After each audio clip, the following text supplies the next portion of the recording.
Good morning, folks. Hope everything's been going pretty well. I know I've been enjoying my weekend. I had fun doing taxes a couple hours ago. I don't have to do them anymore, but boy oh boy. Ain't this a fun place to live, right?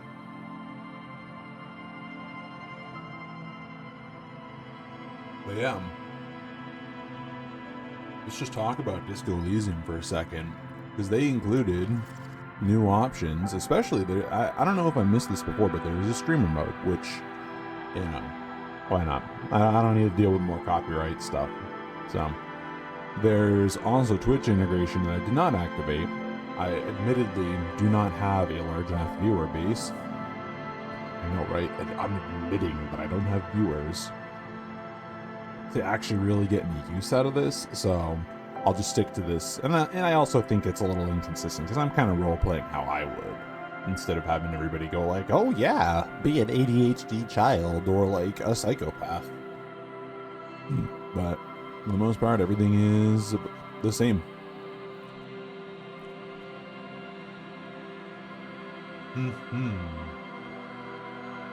Oh, I just love this title screen. It's so good. Can I just, like... There we go. Oh.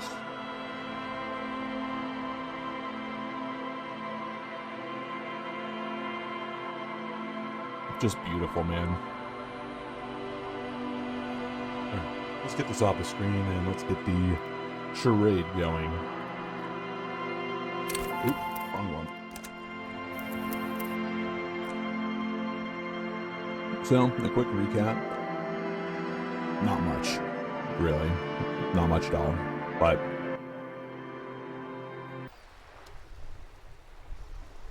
last time, I don't know. Oh, I do have a little bit of a map. Okay, cool. Tight. So, I'm here. This is the Whirling in Rags right here. Hangman is out back. I was walking around talking to people. I talked to a guy by the shore. I talked to a pawn shop owner.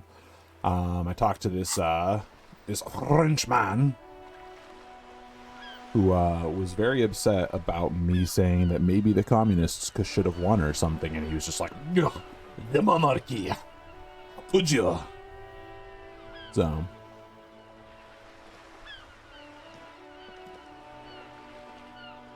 And I was just heading this way, because, yeah, there's a small child over here at the bookstore. And actually, I kind of want to go inside the bookstore, and I want to see if I can grab some books to sell. And then tab is my investigation button. Allow me to enter, child.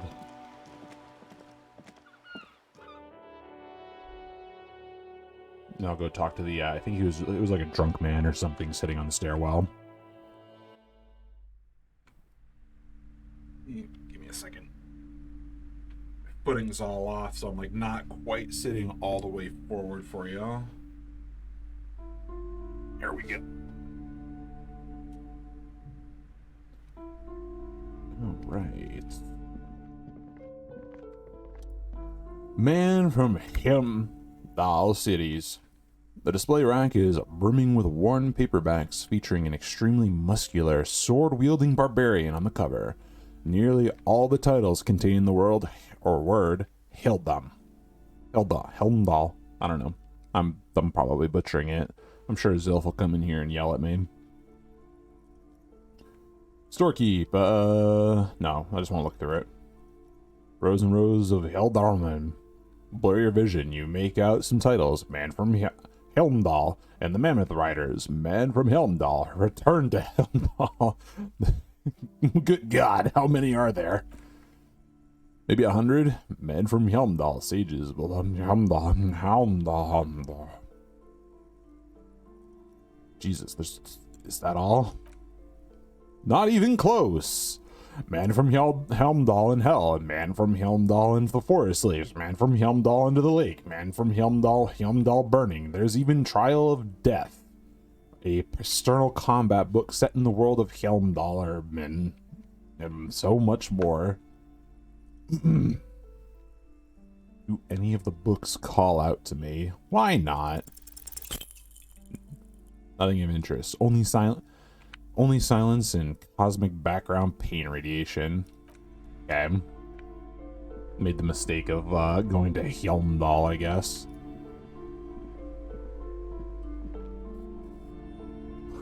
Old sports magazines tucked away in a dark corner.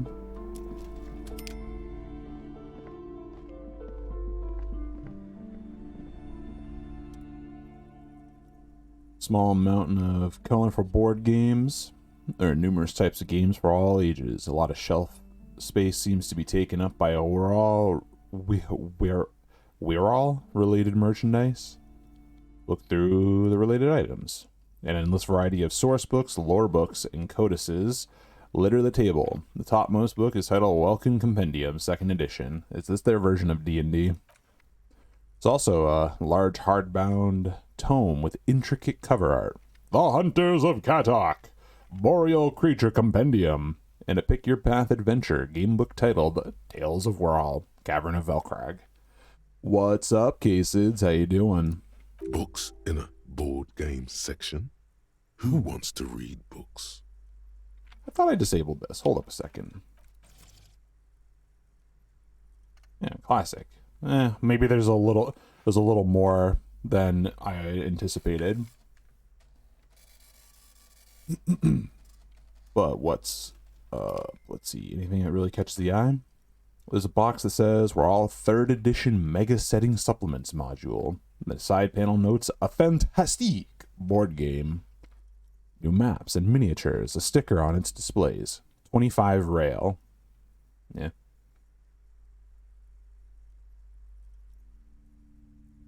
I'm doing pretty well. I did taxes earlier today. Exciting.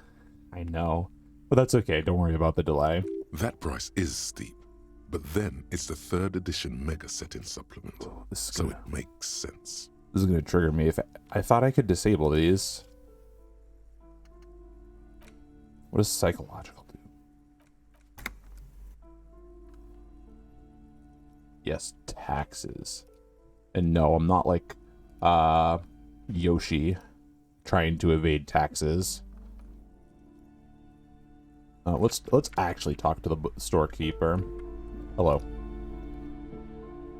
Welcome to Crime, Romance, and Biographies of Famous People. My name is Plaisance. The clerk extends a greeting.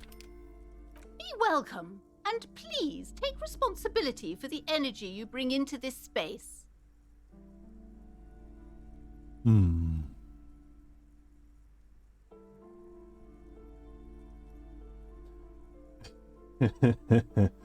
Yeah. Oh yeah, this game is very, very nice. Alright, see the owner of the store? I am the proudest owner of our little shop of culture.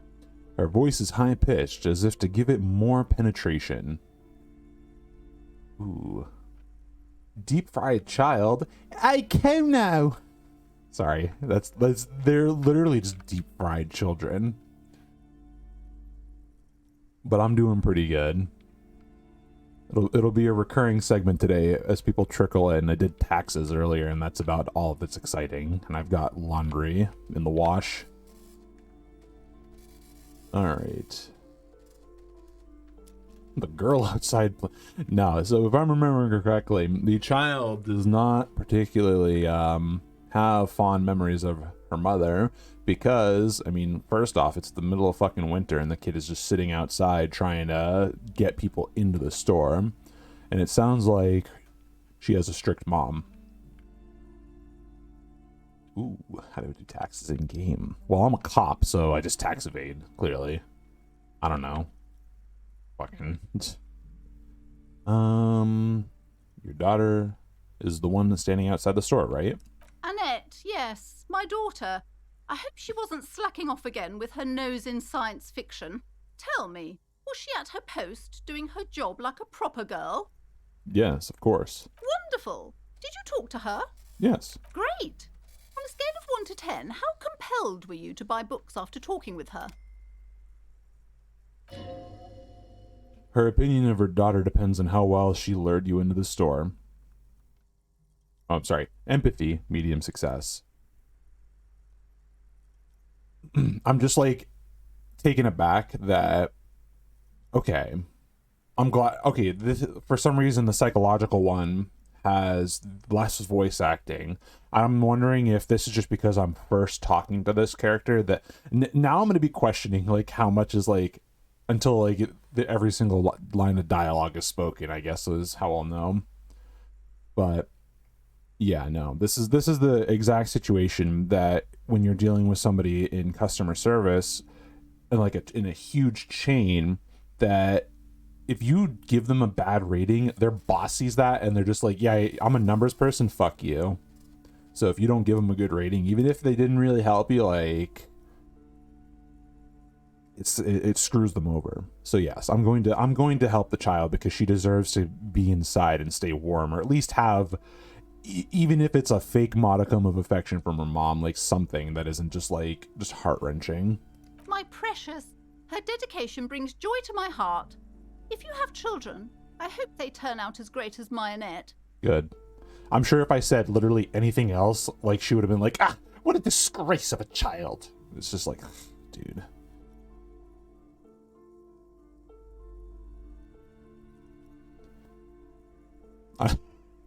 I'm here to dismantle the free market and abolish child labor. Stares directly into soul.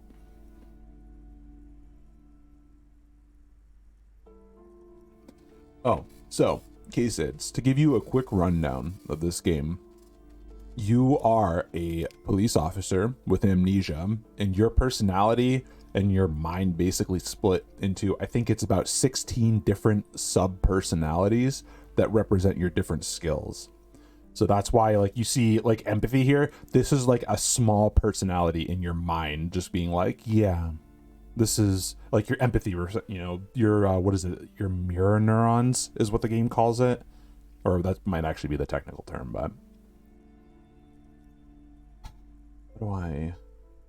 Yeah, well, they're not full personalities because they kind of embody like a specific, either, like, they embody like a specific skill or ability. And they just kind of conglomerate and try to like barge into your head this way. Oh yeah. All right. So how do I actually want to handle this conversation? Because I kind of want to push her shit in for fucking making her child stay outside in the freezing cold. But I'm wondering if that's just going to backfire and try and cause the child more like issues.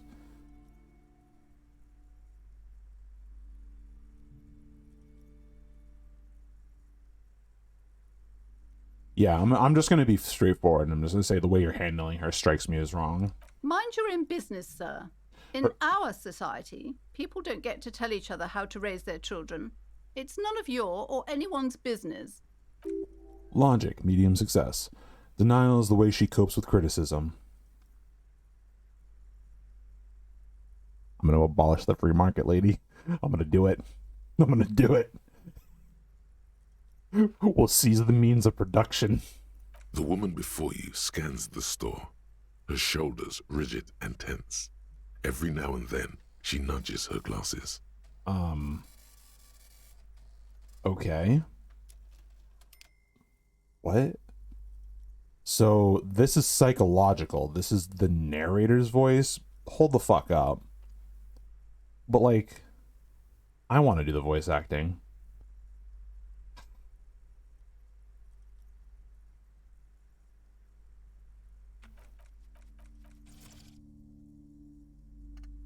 Let's continue a little bit with the different settings and see how it is. I might have, unfortunately, I might have to, because I want to do this. I would much rather do the silly voices, so I would rather keep the psychological dialogue as my own.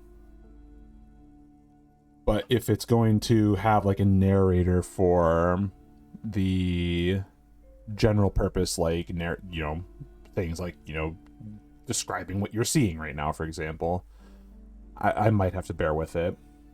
I mean, that's just going to be my normal voice, like whatever. All right. What if I want to buy a book? Goodness, you were already doing good, browsing the shelves. Why'd you stop? Don't you feel compelled? Go, get back there. The books await you. All right, I'll take a look at them. She smiles and nods, seemingly relieved. Man, like, I've got a deep voice, but damn, is it kind of like disheartening that I can never just ever have that the gravel that some of these people hire for VA work. The book collects the national recipes of Arda. They're all about lake trout.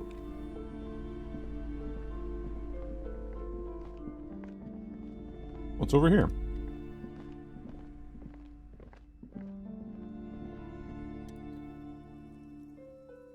You see a set of tattered curtains blocking the way to another room. A strange cage-like trinket dangles from the curtains.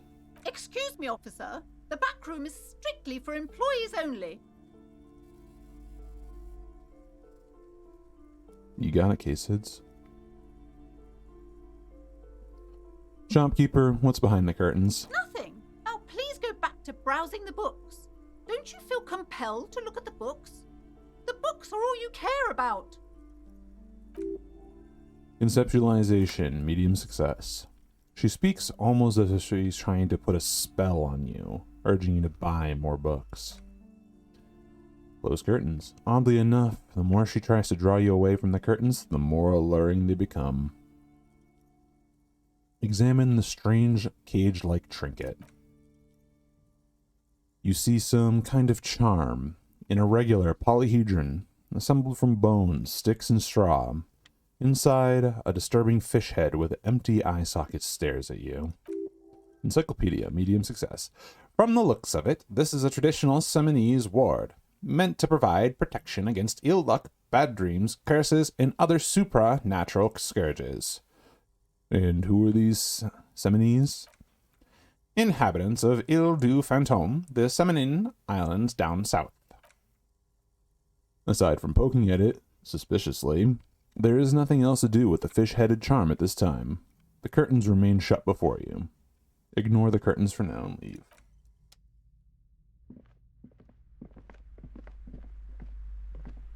Yeah, it seems like character-related dialogue narration is going to have Mr. Gravel voice, which is okay. I'm fine with that.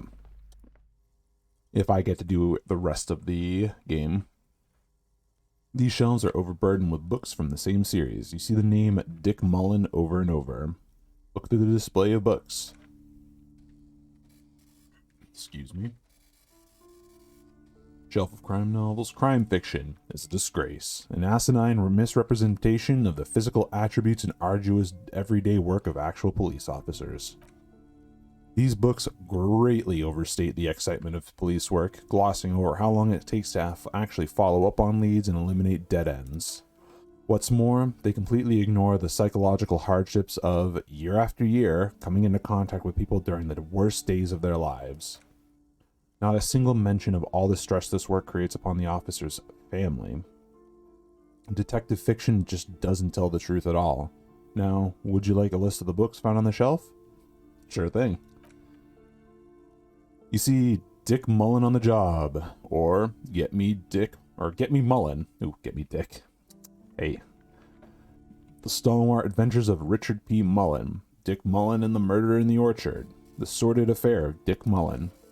A Killing is Declared. Dick Mullen in the Murder House. The Final Case of Dick Mullen. An obvious lie.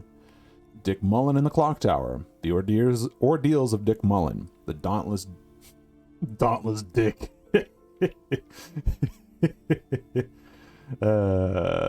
They were having a fucking chuckle when they wrote that one. Dick Mullen's Funeral Pyre. The Murder of Dick Mullen. Dick Mullen dies? Oh no, it turns out he faked it to solve the case. Of course. Are there any more? Yes, there's also The Dame Who Did It. Farewell My Mullen. Faking death seems to be a common trope in the Mullen series. The Morbid Tales of Dick Mullen. A Dark Tide Turns. Tragedy Calls for Dick Mullen. Another one with a fake death. And, of course, Dick Mullen, the Murderer. In order to catch a murderer, Dick Mullen must become the murderer. Inland Empire. Easy success. After all this, you still haven't found the answer to the one question that matters. Who is Dick Mullen? Storekeep, what's with all crime fiction? Oh, crime, robberies, murders, even sexual crimes. We're fortunate to have Dick Mullen and his stories to sort all that out. Right. You're a police officer, apparently. You should buy all of these. They really do teach a person how to be a proper detective. Do they? I don't think so. Reaction speed, medium 10. Who is Dick Mullen? Your quick eye notices a small caterpillar crawling across the spine of the book. The title reads Dick Mullen and the Mistaken Identity. Ooh, I should ask her what the sex is. Ask her if she knows about the person requesting art for big huming. What do we have here? Mistaken Identity.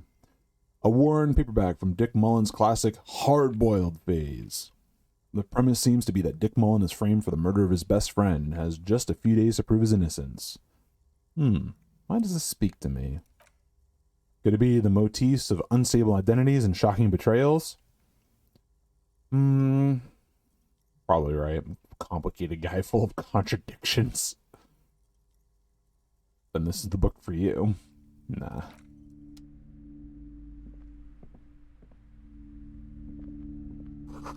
It's a tome of fascist magic, rather candid. A quaint picture book brochure, very colorful. How nice. Shelf of biographies. The plaque of the shelf reads, biographies of famous people. You see a large variety of names, none of which ring a bell. Look through the display. Browsing through all the books with all their names makes your head spin. None of these seem important or relevant. It's all just vapid egoism. Suddenly, a particular odd title catches your eye. It reads, High Speed Love, the tragic true love story of Jacob Earl and Alfie Delatraz, by one Cecilia Aberbrook. And what's it about? High Speed Love chronicles the romance between two of the finest tip-top tourney racers in history. One of them is the madcap driver Jacob Earl. His blonde mane graces the cover. Next to I's life story, you see a slim biography of an Occidental rock star called the Antistar. He's famous for shooting morphine into one of his eyeballs and cocaine into the other.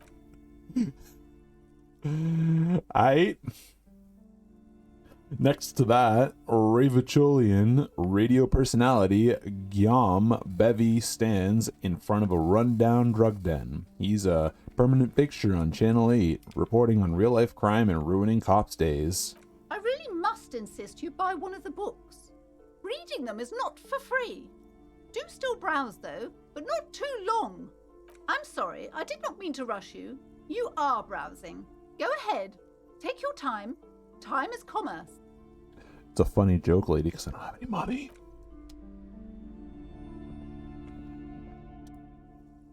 No, map wall.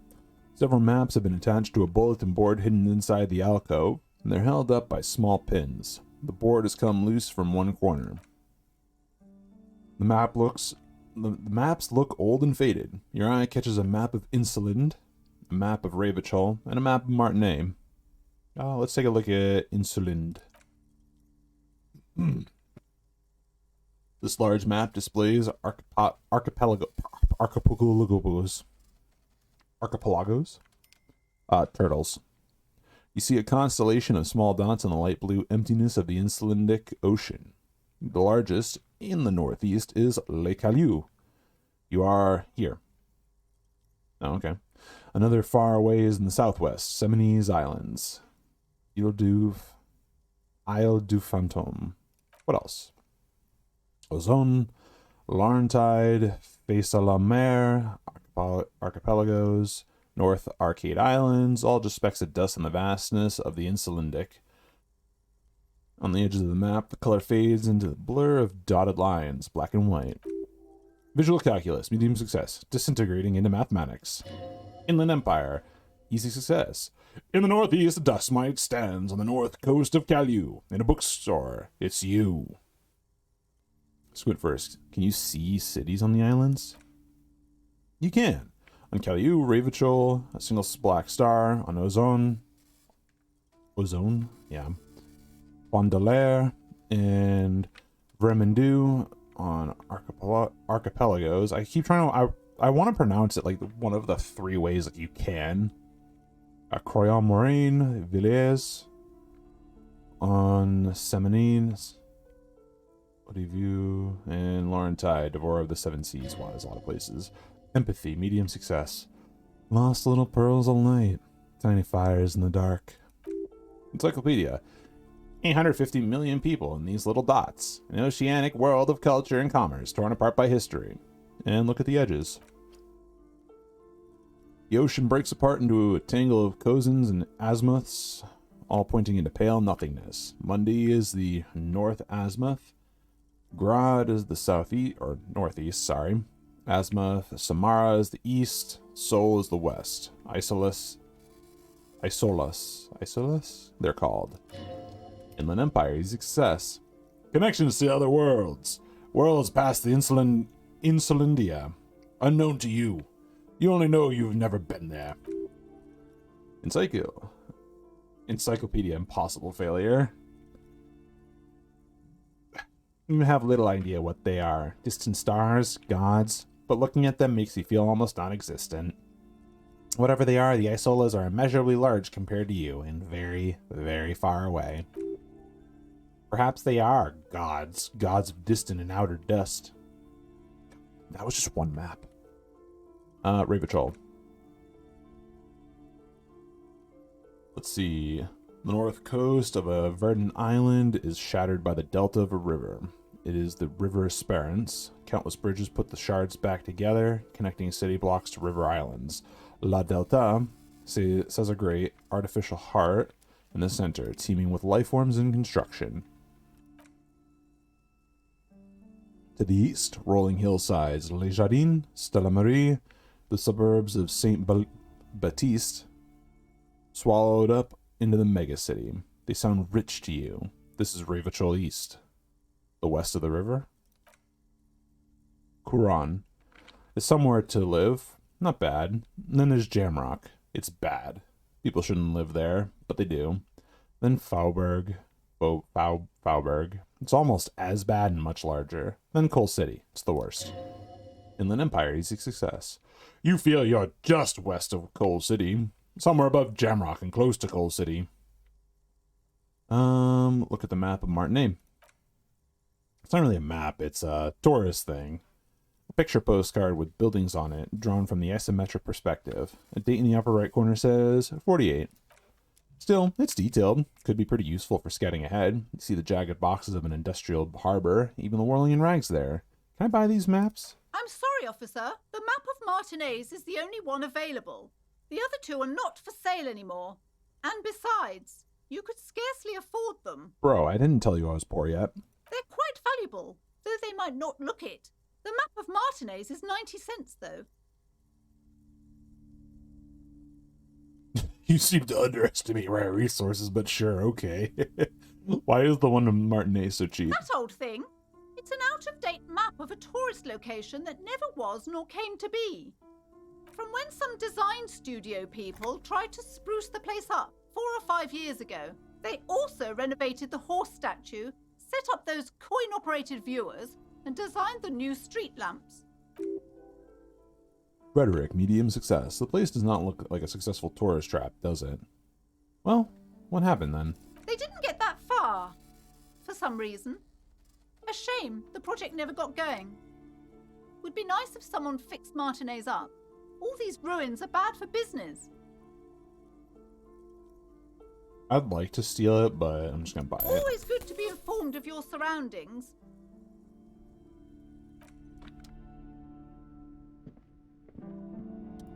Shelf of paranormal books. This bookstore is not strictly about crime, romance, and biographies of famous people. There's also a wide range of paranatural literature. Look. Amidst the various books, you find one written by someone named Matthias W. Dundee. It's all about wholeness, unity, and balance. What? Rhetoric. Medium success. I don't really know. Should my rhetoric be actually? 'Cause, like, I feel like, because this is more of my... I'm trying to think of what to give him for voice.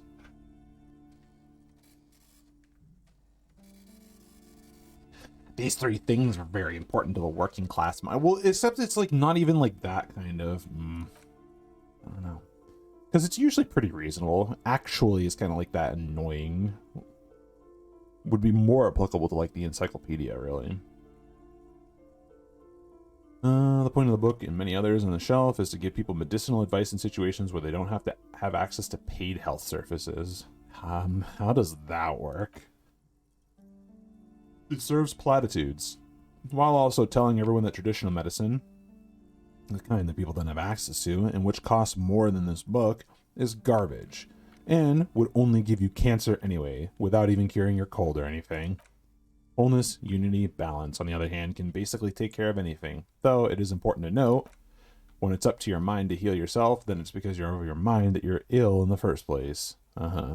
Interesting. I'm gonna leave that. I'm not touching that with a 10-foot pole. Another boring book, just discarded here. Alright, well, I have a map. Everyone knows the most interesting thing about fascists was their magic. Exciting. Alright, ma'am. Don't give me a reason to go behind your curtains. I'm gonna talk to you about your cursed curtains. Hello again, esteemed officer, and welcome to Crime, Romance, and Biographies of Famous People. The girl outside mentioned that this place was cursed. Cursed? Who said that? Annette? I will have a word with her. This place is not cursed. It has a robustly magnetic energy. Good for commercial activity. My business is thriving, sir. Rhetoric, medium success. What in God's name is she talking about? Empathy. Medium success. It doesn't feel like she's thriving. Feels pretty ghostly.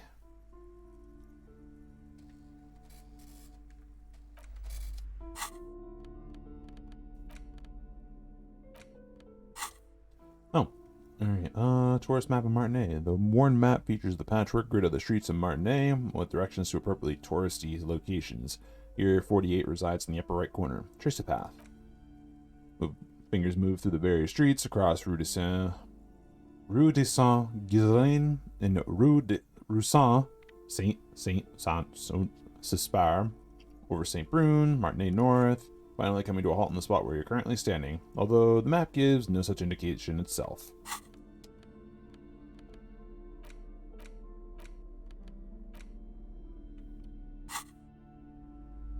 You got anything to say, Kim? Yes? Want to talk about... I know this is all the same stuff. I can't talk about the location specific. Gift books and molten candy. Alright.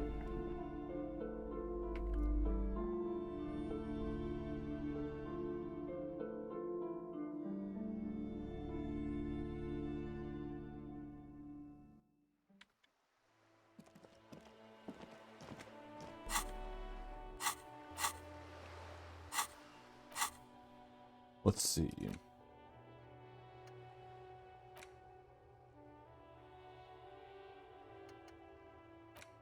Ah, yes, volumetric shit compressor. Love that one. Right, I don't think I have any skills that I need to learn, so... Let's see. So I'm actually right here. Right to the right of the portrait. Let's see.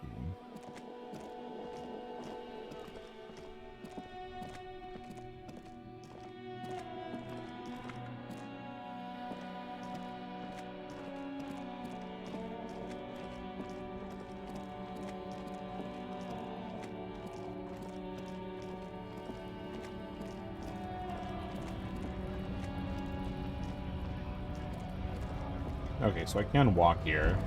This just, you know, people might not be happy with me. Lorry's probably stored fuel here. Now they store booze. I want to interact with this. Grodd Factory of Magnets and Miracles U-49. The lorry stuck in the traffic jam, and this big, heavy, Grodd-made machine is well kept for such an old machine. Look in the window. The windows are clear. They've been recently washed. You can see a lorryman's cabin with personal belongings, stickers, insignia. Kind of stickers and insignia. The driver has adorned his space with a substantial collection of peculiar paraphernalia. Proclamations about honor, strength, and purity are glued to various panels. And what about the back seat? Perception sight. The back end of the cabin has a small perch to sleep. Large ashtrays. There are several suns and wheels sewn into the curtains. Conceptualization, medium success. Book with ragged edges catches your notice.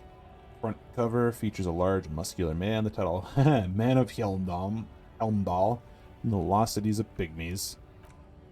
Racist nationalist paraphernalia. Not unusual in this part of town. This is our guy.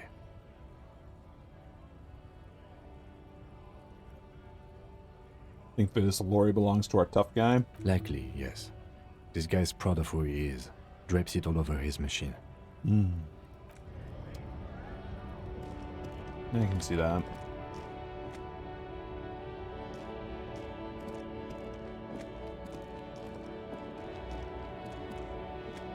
Can I wedge myself in here? Not really.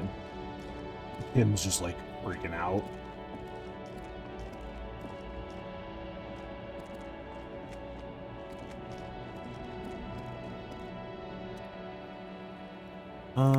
What does this king do? Yes, I've already been here a while ago, but let's see if I can get the success this time. Encyclopedia, medium success. Even by the standards of the Fallopian tubes, kings, old sumptuous Philippe was known for his profligacy. In what way? Well, he blew through the whole national treasury, starting the decline of one of the penultimate century's greatest superpowers, the suzerain of Rivachol. His own maladministration foreshadowed the fall of the monarchy during the anti-centennial revolution, an end to his family line, and the monarchy on the Insulindian Isola. How did he manage to blow through the entire national treasury? Stories have it that he had his bedroom converted into a treasure chamber where he stored unfathomable wealth. Kruger urns, bars of gold, ornate weaponry, armor, and various chalices. He called it the Sol Aurum. It was obscene. And there were whispers he slept on a huge pile of gold-dipped feathers like some obese dragon, instead of a bed like a normal person. The man certainly knew how to live. Necktie.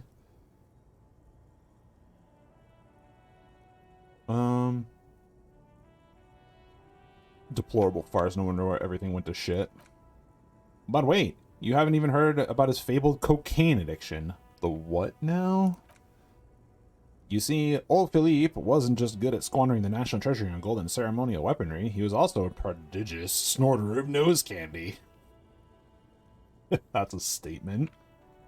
So he was addicted to nose candy, a bloated druggie? That's what the revolutionaries said 150 years later, right before they emptied out the royal mausoleum and dumped his majesty's mortal remains in the Insulindian Bay. This is a lot to process. His majesty's courtiers said it helped him connect with the higher realms. Ah, yes. Wonderful. I saw God, so therefore I am divine. Had shrooms. Okay, what is nose candy again? Cocaine. Oh, okay. Yeah. Beneath the cold waters of the Insulindian Bay, thrown there by the revolutionaries after they cleaned out the royal mausoleum. What happened to the statue? The original was blown apart by communards, then further damaged during the landing of the coalition's airships during the turn of the century revolution, when Martinet was leveled. Encyclopedia medium success. Mouse historians think the coalition's hasty landing may have ultimately saved the statue. If the communards had more time, they would have reduced it to even finer pieces. Who restored the monument?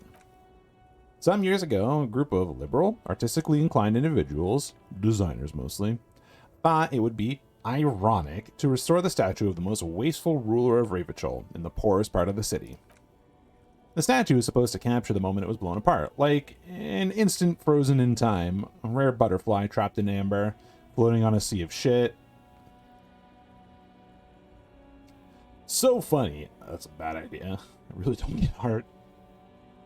I mean, that is actually a really interesting one, but like at the same time, it's also a fair point. Like you made a lavish statue in a poor part of town. It's just like, bro.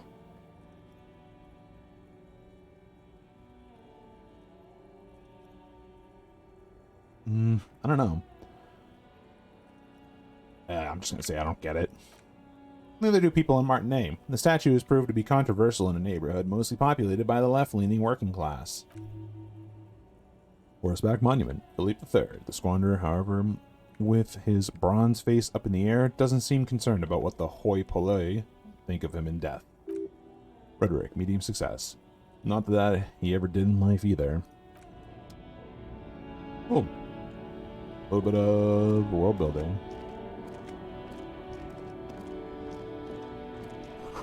Ruins full of snow. No one lives here anymore.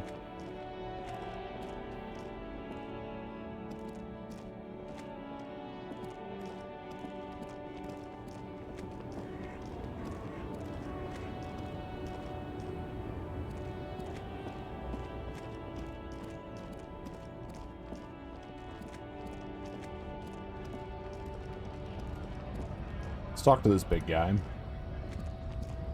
With Dan be big. Bastards! We have a right to work! The man yells towards the harbor gates. His voice is the loudest of the lot and oddly screechy for a man of his size. What's going on here? Hold up and stay frosty, everyone. Cops are here.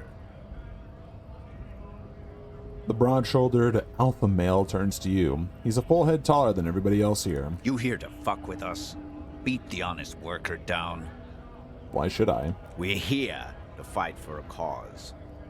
Stripes usually have problems with people who have causes. Okay, then I'm thinking no. Good. We're fighting for a cause here. Right to work! Right to work! Besides, we're not that different. It helps if people see us talking, cops and strikebreakers together. Shows authorities are on our side. Builds confidence.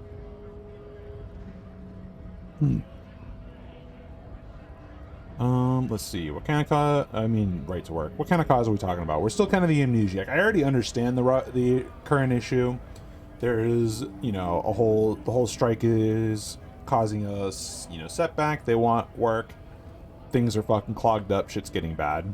But let's get at his side of the spectrum on this.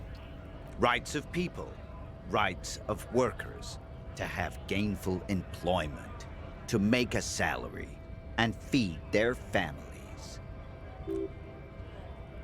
Rhetoric, medium success. His manner of speaking is wooden, the tone of voice bland and uninspired, almost as if compiling replies from a set of learned phrases. Interesting. Okay, regardless, I have some questions for you. Maybe you should ask them the questions, like why we're not allowed to make a living here. Shame on you! We have families to feed, you piece of shit. He points his finger at the man sitting on the railing. So do we, Scott. The loitering man hollers in return. What is a strike? Sure. When a bunch of ungrateful, lazy cockroaches can't get their act together, decide to block honest work for other people. He shifts uncomfortably in his workers' overalls. And what do the strikers want? Beats me. They mumble nonsense about boardrooms and workers' rights, while we Have the right to work! Composure, easy success. There's something odd in the way he carries himself. His set of clothing looks vaguely mismatched. The different pieces of attire seem ill-fitting. What does this mean? Ill-fitting. His shirt is far too small and an unpleasantly tight fit, while the overalls, held up by a belt, seem to fit a man with much more corpulence. You wearing new clothes? He ignores your question, choosing instead to turn to the emaciated workers, raising both fists in the air. The clothes are obviously not his. Rhetoric, easy success. Silence is the answer. There's something off here, but he won't say what. Who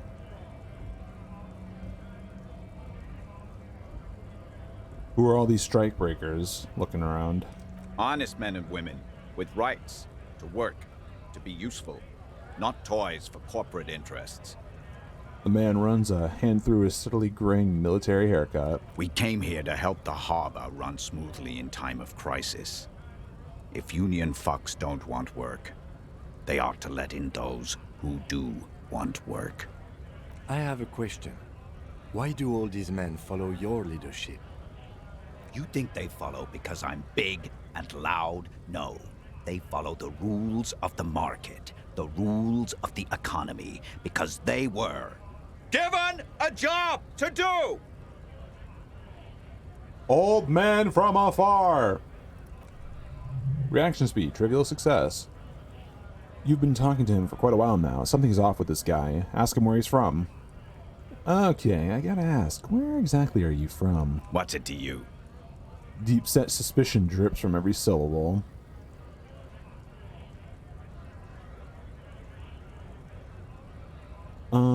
Routine, part of the investigation. Am I a suspect? Done no crimes. I only fight for the rights of people.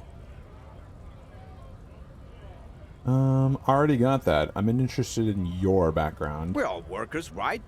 Workers stick together. Came from the eminent domain, in Jamrock. Backgrounds in odd jobs, heavy lifting, cargo hauling, bouncer work. I know the drill.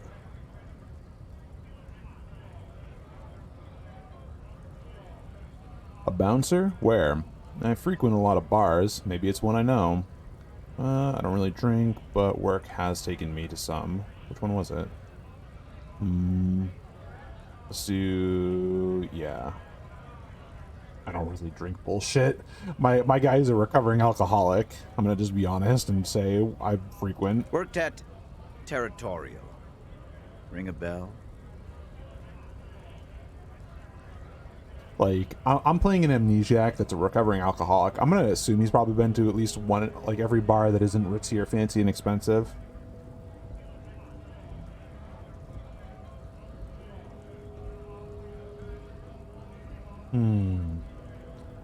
But, like I was gonna say, my encyclopedia / memory didn't kick in and say anything.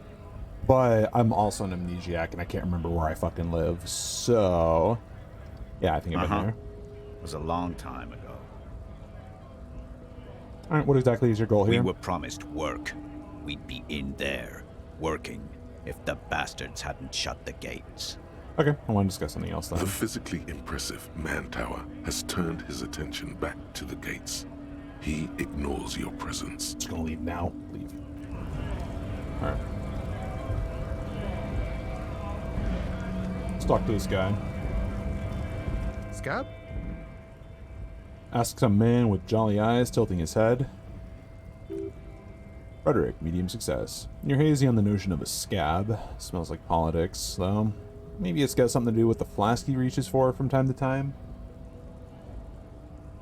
What do you mean tomorrow?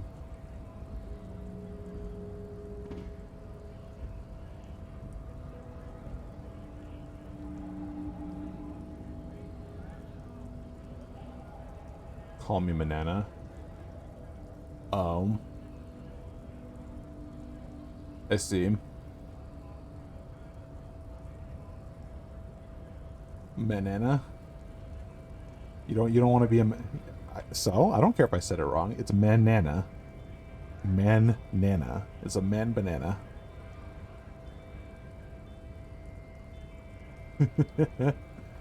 What exactly is a scab? A kind of a worm, content with mere survival. They come, they want to do our job for shittier pay, screwing over both themselves and us. Everybody loses. Hold on, where did they all come from? Beats me. Somewhere in the ground, I think. You don't seem to like them much. Gotta be bloody stupid or freaking evil to scam. Or I guess scared, maybe. But scared of what? Of who? He looks at the mass, squinting his eyes as if trying to ascertain what they're scared of. Personally, I'd rather beg than scam. If the gentleman shouting on the street came begging, maybe they'd have gotten something.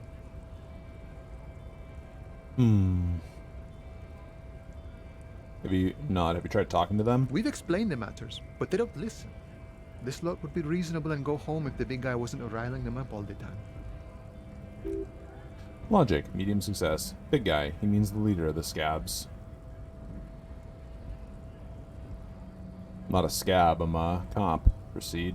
I was just messing with you. No one's ever seen a cop scab. Imagine, you cops going on a strike, but then another cop comes in and says, "Let us cop for less money."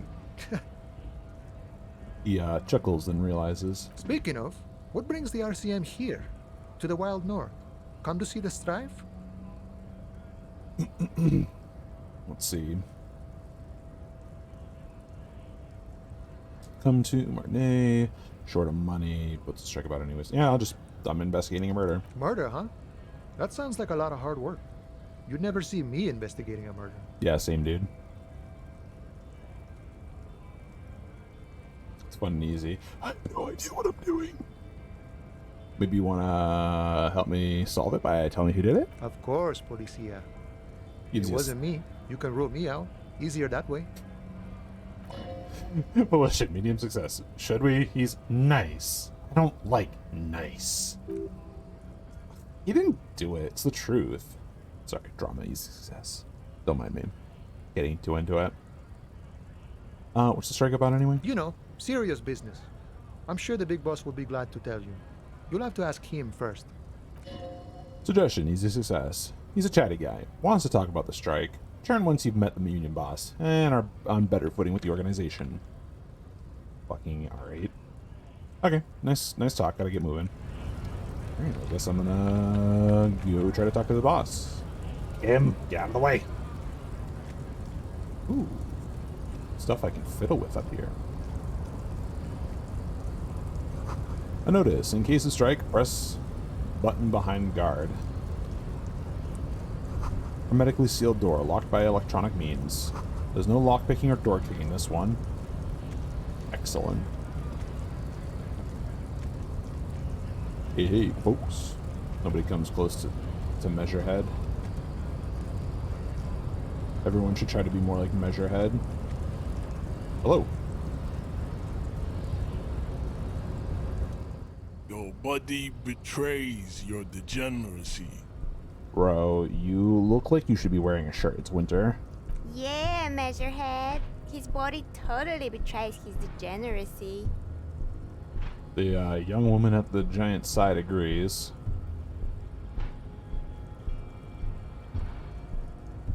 Yes, fresh air, middle of winter. What do you mean? My body betrays my degeneracy. You have succumbed to Al-Ghul. His face contorts in disgust as if he were smelling a dead rat. You reek of it.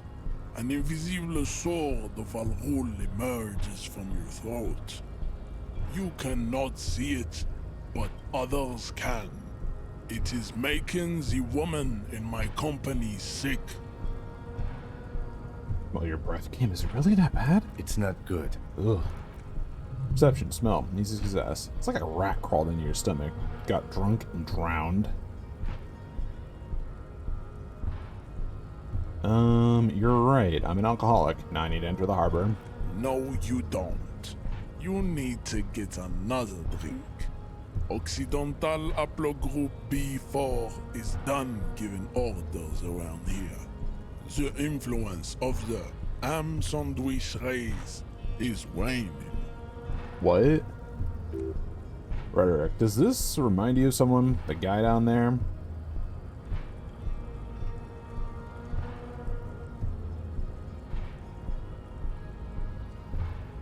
Race of... Oh, that fat racist over there, point to the racist lawyer. You're just him after pumping some iron. Look at my craniology. I am the pinnacle of my haplogroup. The pink blob is a bad example, even of yours. It saddens me. You were once a noble and powerful race. You gave the world eugenics, electricity, and powerful weapons of war like missiles and aerostatic aircraft. You made great gains in metallurgy, race theory, and statecraft. You dominated lesser cultures, like the deformed Hemians and the inexplicably potato-obsessed Quakers. Oh. But now your ascent to the genetic summit has halted. You are obsessed with sadness and with frivolous pop culture. You will be superseded. Isn't that right, babe? It is, baby, yeah. You know it. Jesse, what the fuck are you talking about? Interfacing, easy success. There's a button right behind him, just out of reach. It must be the one that opens the door to the harbor. Come on, I just need to move it like about 20 centimeters back. You're right about this. Now I just need to let I just need you to let me go into the harbor. Enough with this begging. You should leave the stage of history with dignity by inviting the other races to a great world war. Bring your troops to the Seminine Islands and to Boogie Street, and we will pulverize you. When you are gone, we will build a museum for you. The walls will be lined with bottles of Al Ghul, your beloved beverage. Inside, we will store the odes to homosexuality you call art, and your microcephalic skulls. Rhetoric, medium success. There may be a peaceful solution to this. You could internalize Measurehead's race theory. He would take you as one of his own. Wouldn't that mean I have to become a Seminese supremacist myself? Well, not as much, but what you do with a mastery of advanced race theory is up to you. You could reject the findings, sure, or accept them and become an advanced racist. This isn't racism, this is advanced racism. Jesse, what the fuck are you doing? Subscribe. Like, what the fuck? Oh god. Alright, conceptualization. Subscribe to his advanced race theory. Medium success. Ask what kinds of races are there first. Classification is core to this stuff. Measurehead. I'm new to this world. Help me understand its races. I need to know what kind of different races are there. Do you? Yo, yo, yo, Talmeric, what's up? Alright, Whisper, this is for the thing. The lieutenant looks toward the harbor's electronic door and then to you. He lets out an audible sigh. You are obviously a liberal, Sayerlight. A polyculturalist. I can see it from your love of microtechnology and your sartorial choices. Do not deny your friend the truth you have denied yourself. There are 3 categories of race. Type A, the heroic races. Type B, the servile races. And the vile CF race cauldron of pederasty. Which one do you need education on? But I'm doing pretty well. I'm slightly disappointed that I can't voice act everybody, but so they recently pushed a patch that does add a lot of voice acting, but you can only disable so much of it. I had 2 options. I had classic mode, which I think makes all of the sub-personalities in your brain have voices, but I think it removes the characters. Or you can do psychological, which removes the ones for the sub-personalities, but gives everybody their voice acting. So I went with, I might as well do my character instead of everybody else's. Let's start with Type A, though. Those are the Simonese, the Areopagite, and the Occidentals, excluding the Maun, of course. The Maun are riddled with eczema to the point where they find it impossible to smile. They are all lactose intolerant, a common result of inbreeding. Ah, yes, milk drinkers. It's a sign of power. A receding genetic pool has led the Maun on reprehensible street parades in Maun cities like Stadskanal and Vredefort, wearing wooden clogs on their feet and little green tassels on their hats.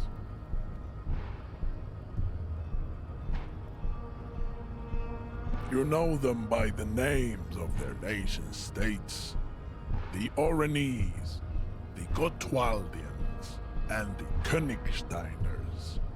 My people simply call them Maun. Encyclopedia, medium success. Maun is a derogative term for first world people of Gotwaldian descent. They do not all have eczema. Also, people of Katla, like the Suru and Uhu, are much more lactose intolerant. The wooden clogs, though? In some municipalities, they are... I forget. I should have tried to listen to how he pronounced all the names better, because I miss... that one's already left my ear. The Orana people, people do wear people do wear shoes made of wood to street parades. Green, orange, and even yellow tassels have also been seen on hats. The Maun are proof that you can have too much Occidental racial purity and tassel-centric culture. Inbreeding has led to a lactose-intolerant subrace whom no one can take seriously. Composure, medium success. Colorful tassels are, let's be honest, not a good sartorial choice for this century. You might want to avoid wooden clogs too. Okay, got it. Who are Type A then, in your view? The Vespertines and Messenians of Vesper and Messina, the ancient Meteorans of Meteo by the golden Pisantic Sea, the Suren of Sur-la-Clé, and even the North Königsteiners, all have Type A race propensities. The other large Mondial civilization, the Mesk, are too yellow and oleaginous to count as a heroic race. True, they are violent and expansionist, but they have a glandular problem. He draws his finger across his face. Overproduction of sebum. Sebum is leaking into their brains, making them listen to El Mariachi music and eat toxic minced meat-based food, which in turn only produces more sebum. And who are the Seminese and Areopagites? In this? As proven by the Maun and the Mesk, Occidental Type A is in retrograde. The Seminese and the Areopagite are on the ascent. Areopagite.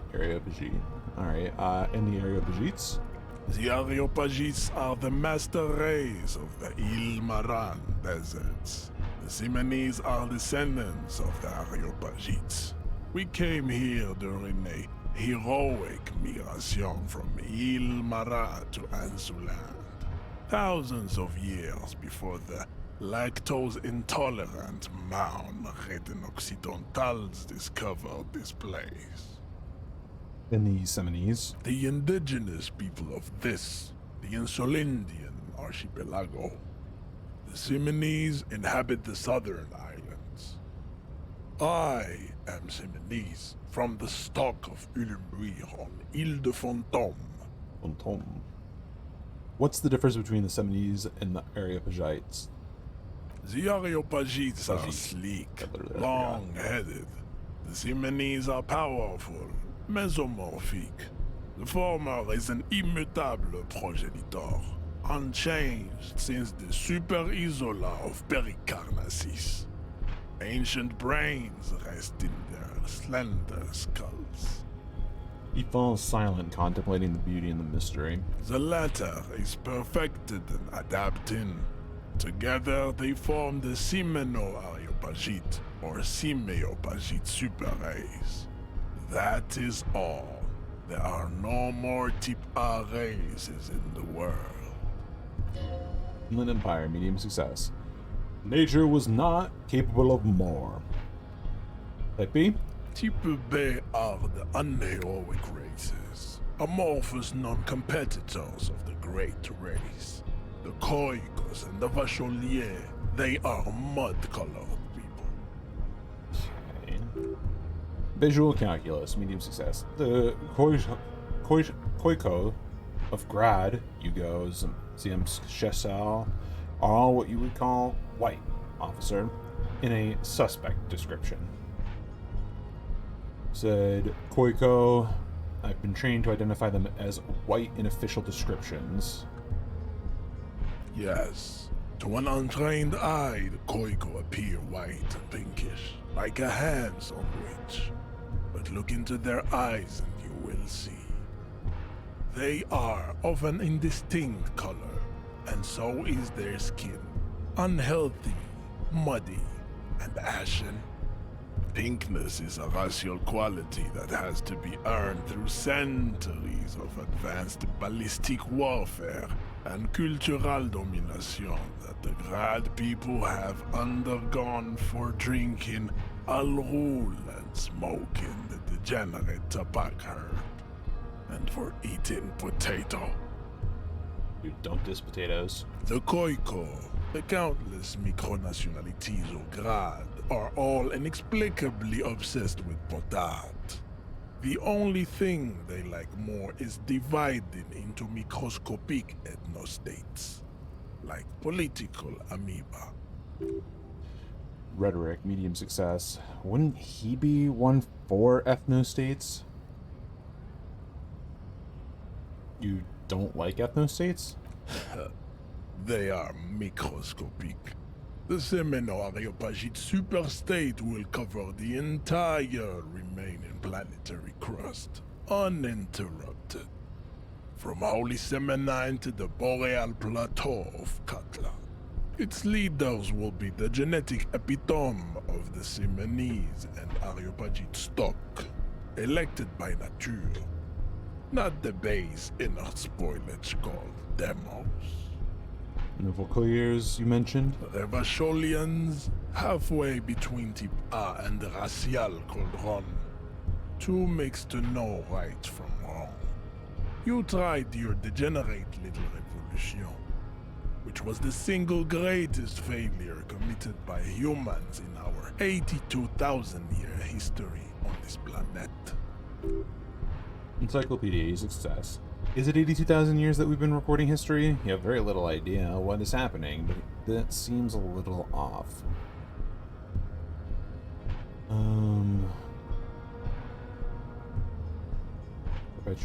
Perpetrated by degenerate left-wing marauders, not all people.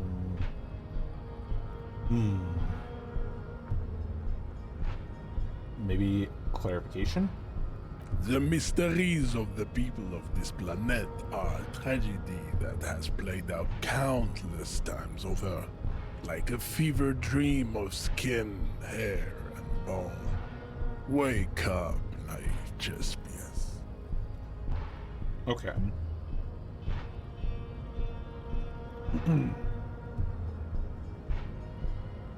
So, I want to play into him, because... Give me a second. What did he say previously? Degenerate little revolution. So I want to play into him. So that revolution was perpetrated by degenerate left-wing marauders, not all of the people of Ravachol. The revolution came to Ravachol from Grad, in Zarath-ridden potato carts. It is literally an illness, a prion disease that leaves the parietal and frontal lobe ridden with holes. A soft, sponge-like mass of dementia, hallucination, and paranoia. The revolution is fatal familial insomnia. a hereditary condition passed from the Khoikhoi to the Occidentals. But not sexually. Probably through trade routes and potate acid, the prime component of the potato plant.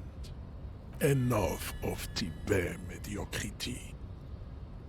He nods, satisfied with the outcome, and then the vile C to F race cauldron of pedestry, he said. Tips the F are a museum of failed chimeric experiments and tragic maladaptations. They are tortured creatures waiting to be put to sleep. Your morbid interest in them worries me.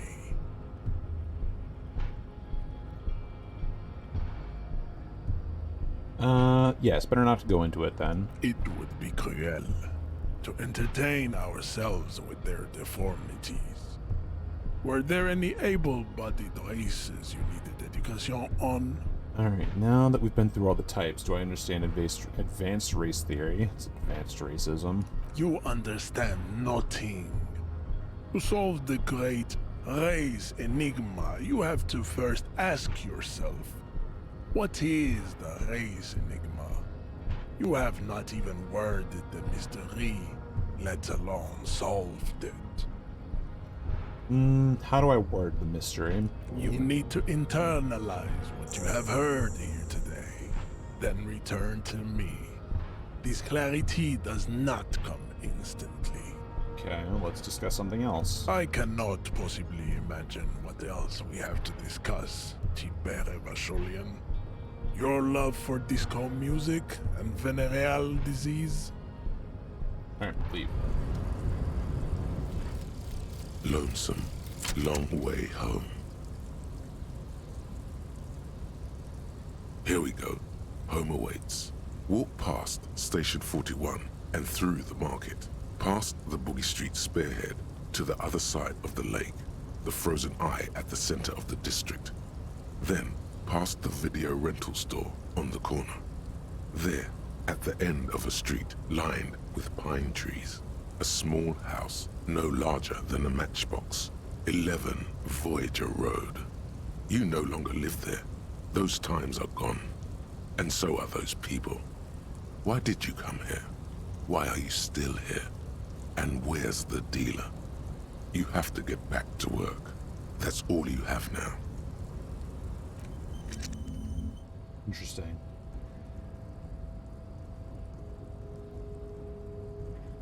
So it sounds like the only thing I could possibly remember was literally like a drug dealer den.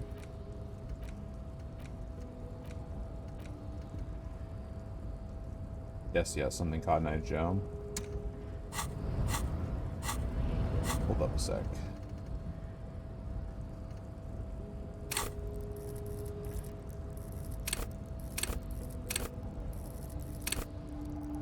I have 1 skill point, so let's unlock another shell or another thought. And try to internalize this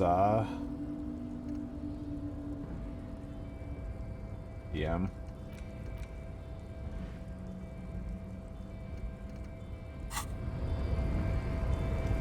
Come back later and internalize the advanced racist theory.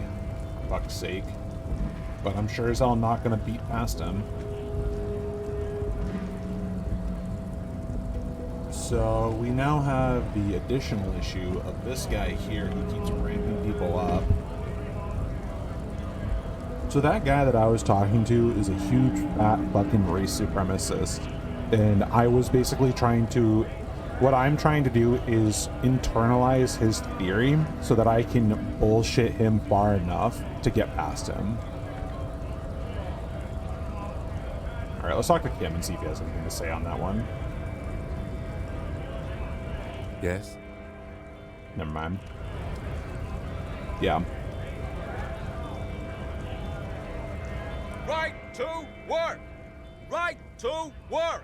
Shame on you! You don't have any tips on a bunch of guy out, do you? Say like a really big race theorist guarding a button? Never mind. I'm not going to talk to this guy anymore. I need to get past the big guy up top in order to kind of advance this part of town.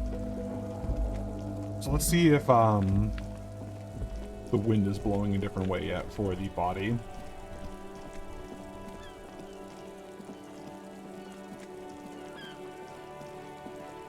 Fuck him up, Kuno!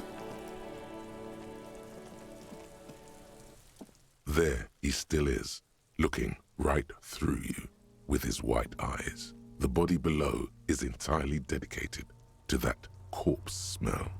Emitting it is all it does now. Alright, let's try.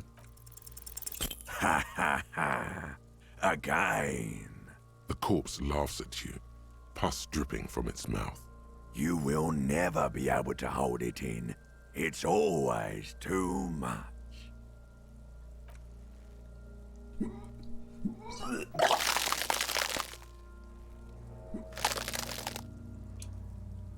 Delicious. Ooh. Even though I got my shit compressed, how is it possible? I'm at a loss as well. I could swear your shit was together, detective. Conceptualization, easy success. Sometimes even that is not enough. Life is unfair. What do I do now? Officer, you just need to be stronger. Learn to keep it in long enough for us to work. There's nothing else to do. Right. Volition, easy success. Relax. It's okay if you don't make it today. The bloated corpse isn't going anywhere.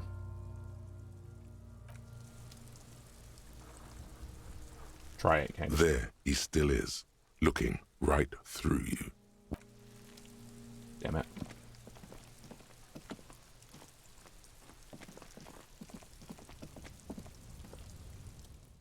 Still locked.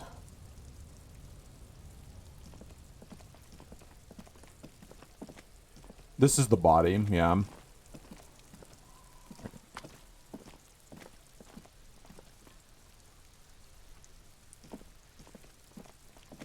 Bro, I need you to, like, actually run to this, because I'm not waiting for you to walk around for 5 years.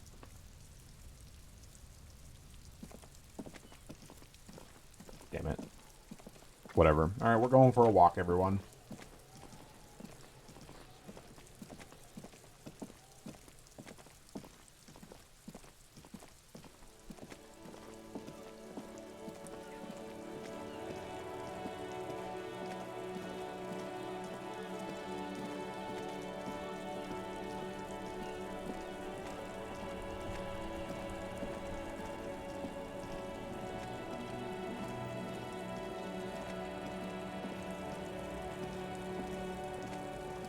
Where is this bringing me? I could have swore that I didn't see a way to get up there. Yeah, because that's like right up there.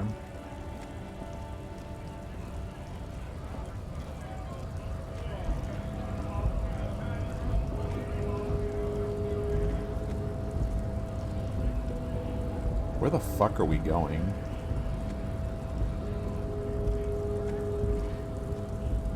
Is that... Oh, because this is the closest fucking point, my dude. That's evil.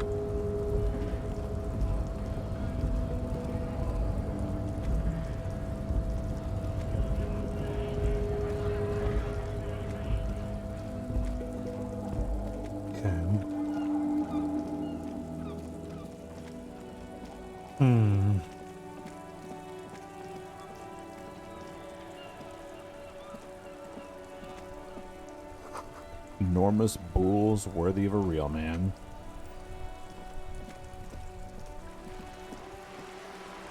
I didn't talk to this guy. Ooh, he has a garbage bag. I could possibly pick up bottles and get some money. Hey, hey, buddy. Better watch your mouth around me, boy. Hey.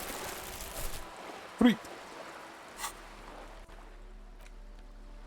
Equip this to collect terror from the streets. Hell yeah, dude. I'm collecting bottles. You hear the distinct squall of seabirds. Plastic tear. Money, money, money. Splatter of bullet holes line the wall. Loads of money. What's here? Ooh. Oh my god, 234. I'm rich, folks. Alright, let's go pick up some fucking litter, my dudes. Ad reads broken window. Tibbs has windows. Great. No, I don't want that. I'll go up that way, but I need to collect some of the garbage around town just to get some money on hand.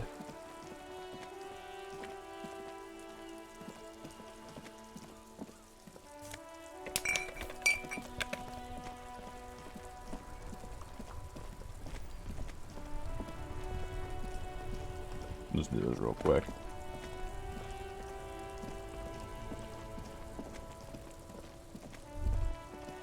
Ooh. Sewer grate. Gateway to the river of filth. Yes. Can I pick up this garbage? I sure can. Get the trash can. Ooh, baby.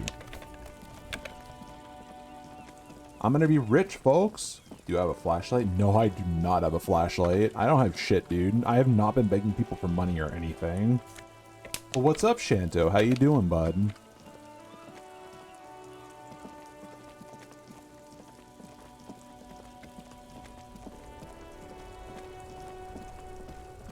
It's a party in here. Alright, and then there's this little back area over here. Ooh. Nothing too serious, I hope. Is it just like a cold or something?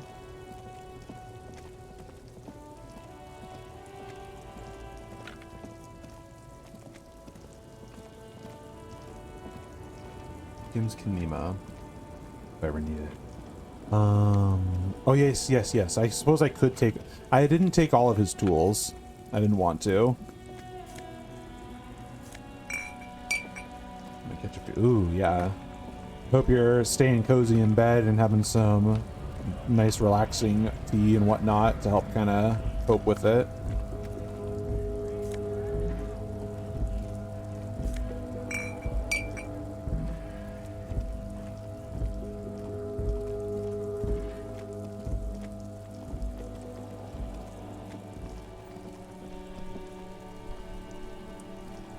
Yeah, of course.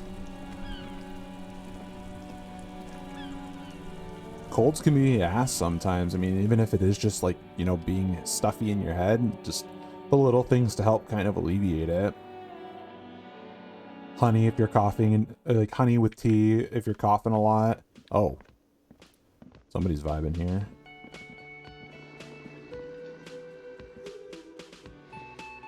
The worker isn't. I'm not going to steal it.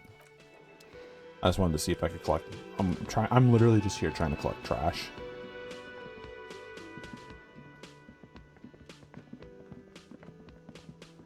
Nope. So this isn't quite post-apocalyptic, but it's definitely in a rundown society. But I'm mostly just. This is actually me recycling for money. I get paid if I recycle, basically.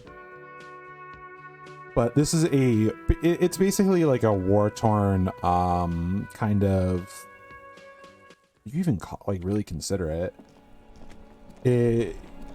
Basically this area has been ravaged by war and different governments taking control of it and all this other wacky shit. Or, well, not wacky, but serious things. There used to be like a monarchy, then there used to be, there was revolutions that happened. It's basically a really messed up place that people are just trying to get by in. And you're playing as an amnesiac officer. Insert. I got $1.10. Woohoo, a richer man. I got $5, everyone.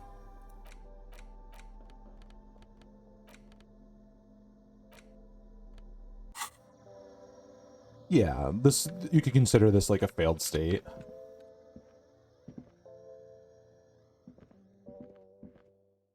With this place in particular, so we're in like, I think we're in Martinez on like the area of Revachol and whatnot.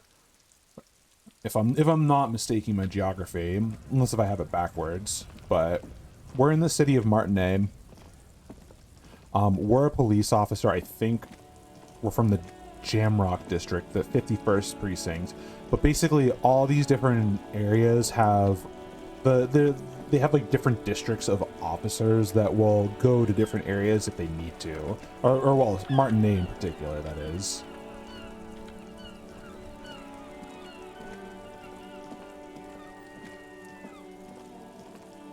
All right, so I suppose Sigurd is telling me to go collect the flashlight from Kim's Kinema.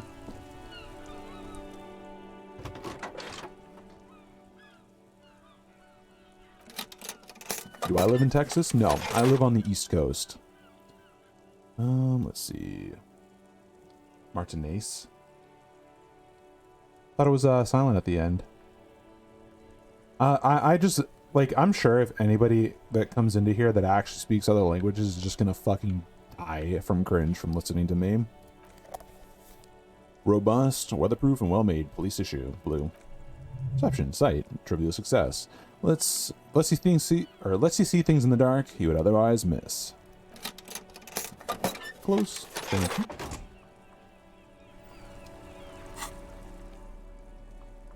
Secret orbs in shady areas. Oh boy. I get to flash people with it. Damn, dude. Unequip that. I'm gonna blind the shit out of people if I do that.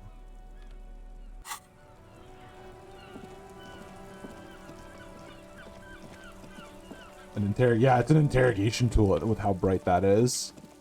And how menacingly I hold it.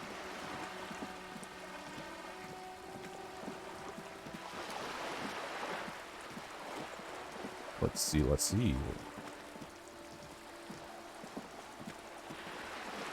But yeah, I live in the state of New Hampshire, to give you a more kind of scare the bird with more specific area. Lonely cormorant surveys the sea, indifferent to your approach. Yells loudly. Not indifferent anymore. Hey, what the heck's over here? Oh? Backyard wall. This is a wall on the side of an apartment building. Conceptualization impossible. Why am I looking at this wall? Why not? You have no clue. Just a wall. Alright. That's fine.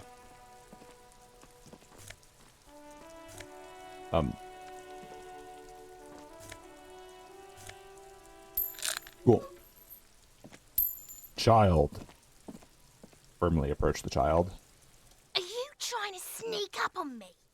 Come to slit my throat in my sleep? Fuck him up, Kuno! Right? Isn't that right, Sigurd? The deep-fried child? Logic, medium success. Logic error. She's not sleeping right now. Bro, what the fuck? Pig's come to take me out. Trying to snuff me out. No. Why would you even say that? Then why are you sneaking up on me like that? It's not a good idea to scare me, pig. Not a good idea at all. These children are, like, fucking next level. Garden hose. This won't be of use until the snow melts. Let's see.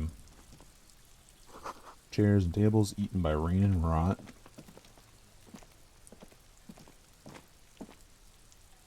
Hello?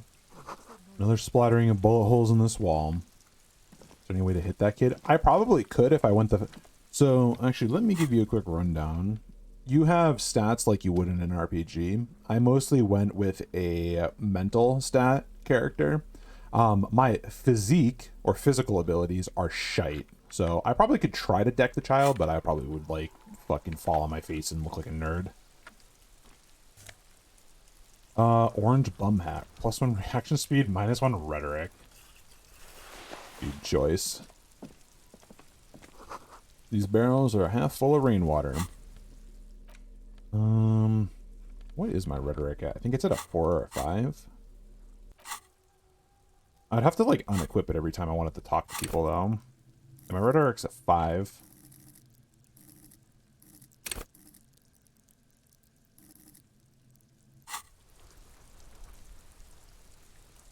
Let's not put that on for the time being.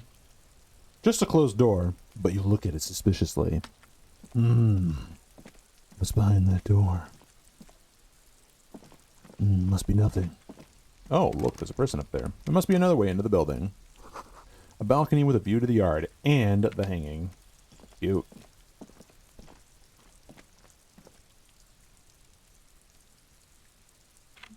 Vibrating place trying to finagle that. Now they show up? Excuse me?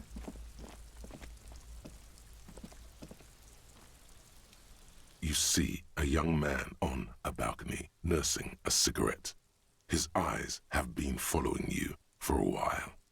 Not looking for any trouble, officer. He says in a quiet voice. Despite the cold, his shirt hangs unbuttoned on his frame. No trouble for me. I just want to know what's going on here. I don't want to be seen talking to the gendarmerie, if that's okay. I just want to finish my cigarette. Visual calculus. Easy success. Don't let him go. This could be your witness. The balcony has a great view of the whole thing. Actually, how did he pronounce that? Gemangerie? Gendarmerie? Is it really that important? He asks you, adjusting his shirt. All right, but make it quick. Once I finish this cigarette, I have to run. Can you tell me your name? My name? My name is Martin Martinez. Wow, John Smith. That's definitely not his real name. You're not actually called Martin Martinez, are you? No, of course not. Could you please lower your voice? He scans the courtyard. It's silent like the bottom of a well, every sound captured and reflected back. Looks like you've got a good view of the Whirling's backyard. Can you tell me anything about the hanging? I'd even go so far as to say that the view is a little too good, my dear gendarme. Do you have an estimate of when the body will be taken away? Gendarme. We will remove the body as soon as possible. Now tell us, where were you last Sunday? Oh. He waves You lazily. already asked me that, didn't you? Oh. I thought it. Never mind. Logic, medium success. Wait, is someone else investigating the lynching? Did you, Kim? No, not you two. Some more muscular type. And when did you speak to this more muscular gentleman? The lieutenant takes out his little blue notebook and writes something down. Last week? I don't know. Look. He looks around the courtyard again. Snow blankets the old patio chairs and dead houseplants, and all the neighboring windows are black. Muscular. Conceptualization, medium success. A downy blanket of white to cover up the miserable poverty of the scene. You didn't answer the question. What were you doing last Sunday? I had a friend over. What kind of friend? It was my Sunday friend. What's your friend's real name? Did he see something? He doesn't reply, gesturing no with his cigarette. Under the grey sky, snow continues to pile on the neighboring windowsills. Okay. All right, we'll talk later then. No. We won't. Takes one last drag of his cigarette before stubbing it out on the snowy balcony with a dying hiss. Now, if you'll excuse me, I really need to get going. You know what? Convince him to stay. Let's try. Why not? Ooh, suggestion, medium success. This isn't the place or time for questions. Who knows who might be watching from a distance, hidden behind the curtains. Hey, listen. I'm just trying to make things okay again. Can we meet again somewhere else? For a moment, the man on the balcony seems almost vulnerable. Something moves in the depths of his feline eyes. Compassion and a hint of understanding. There's snow gathering on his hair and on his shoulders, a speckle of white against the purple that hangs loose on his slender frame. I am sorry, but I really don't have the information you're looking for. His voice is soft and deliberate. With a flick of his wrist, he sends the cigarette butt sailing over the rail. But, hold on, what's that? For a split second, his hand lingers, as though gesturing towards a stone placed right next to the front door. It's a sign. Good luck with the investigation. He walks away. Yeah, I mean, yeah, it's a RPG with, it's mostly just, it's all about the investigation. It's definitely not anything high pace or high octane. It's more of like a thing you have to think and listen about. He's gone. The lieutenant puts his notebook away and turns to you. We should run after him and see where he went. No point in running. Tenements like these often have multiple exits. If he doesn't want to talk to us, then he'll know how to hide himself. So we just give up? He could be a witness. Him or his Sunday friend. Either way, we need to look into that muscular type who's asking about our case. He did leave us a sign. Did you see that? He wanted to draw our attention to that stone right over there. The lieutenant nods towards a small rock on a soggy patch of grass. If we find a way inside the building, we can ask around for his apartment.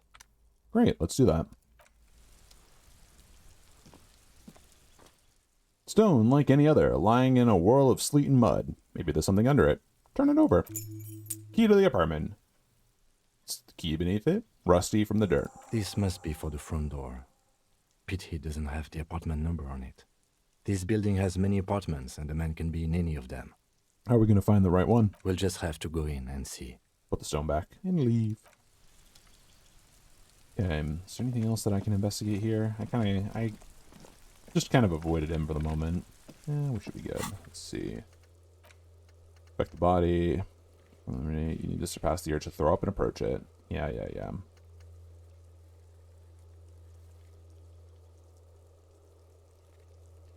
Dude, I love it. Good cop / bad cop honor. Oh, interesting. Oh, this is like this is actually my stats. Interesting. Who puts clothes in the trash? Ask Kuno if he knows anything about this. What's this? Unauthorized. Unruly union men gathering in the mess hall. They're not here today, but most likely show up later. Yep.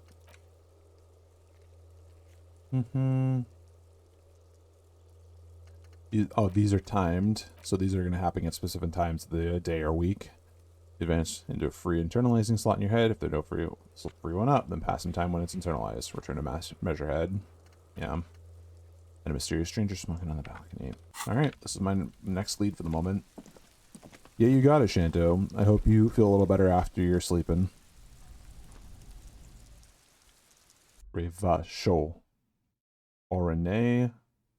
Classier. You know, this would have been nice to see a lot more often down here. Just pronunciations for this stuff. Damn, dude. Alright, give me 1 second, folks. I need to go to the bathroom. Really need to go to the bathroom. So I'll be right back.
Alright, folks.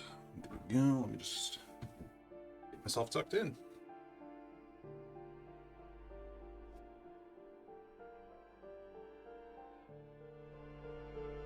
Okay.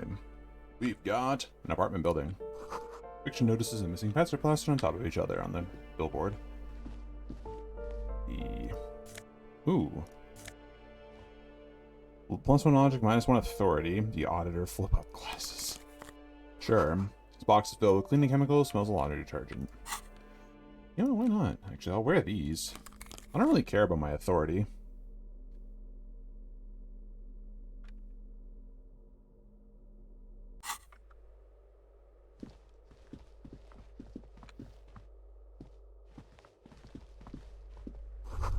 Old shoe rack, boots, sneakers, and old slippers. These shoes come in 3 different sizes. Apartment 12, a loud rumbling snore comes from within. Ooh. Hello, toilet. Ooh, I found a stash. Commodore Red. Uh-oh. Can I, like, sell that? Shower curtains are covered in a sort of slime. Ooh, I'm rich. I got $6.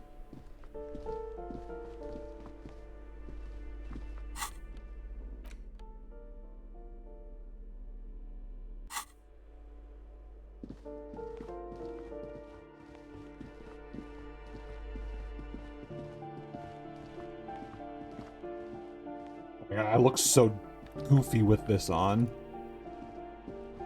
Let's see. Someone has drawn a 5-pointed star on the wall.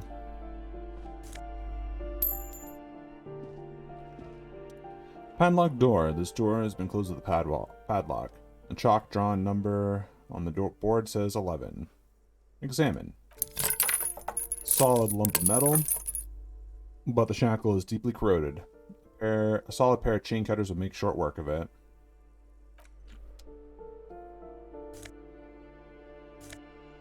Ooh! Wow, damn! Yeah, $12. Fucking finding. Ooh. Buggy Street 46 postcard. Here's someone walking around inside, rearranging the furniture. A number panel says number 10.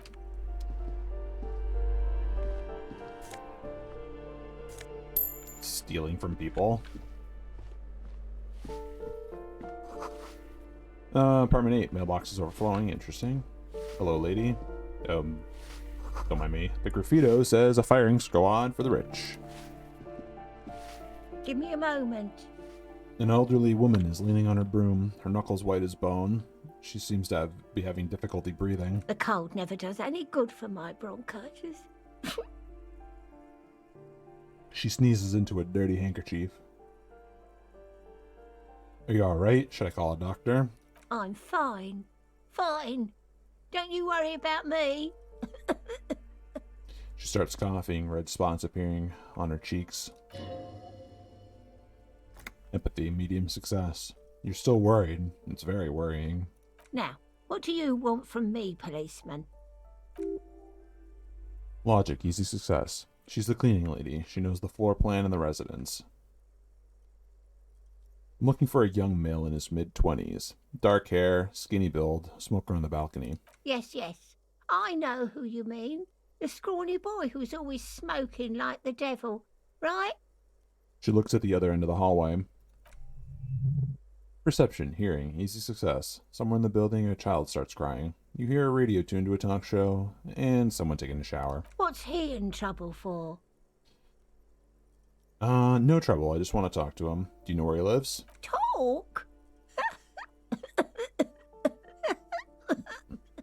The lady starts laughing, but it turns into a violent coughing spasm. She squeezes her broom, trying to catch her breath. Rhetoric, medium success. What was so funny about that? He lives upstairs in room 28. Go to the balcony. It's one of those doors there. He's usually home in the evening. Thank you. We should go check out his apartment on the balcony. See if he's home. Okay. Thank you. I'm not going to make her talk anymore. Crumpled up postcard depicts an open-air market in Boogie Street 5 years ago. Vendor smiles as dead roosters line his stalls, hung up by their feet from canopy. Red blood flows into the muddy street. Blurry shadows of people pass.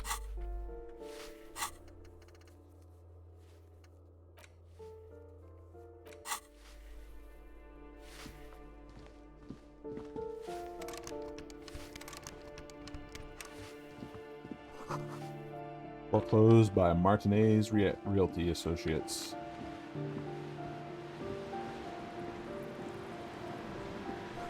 Sea below looks cold and winter gray. Someone has torn down the wall.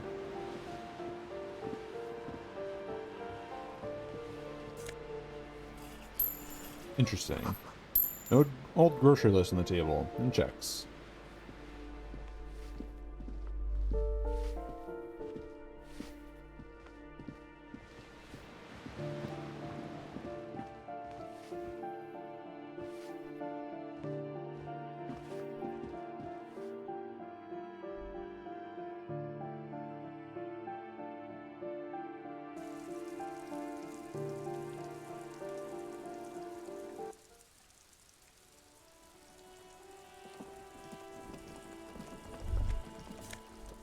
Visual calculus.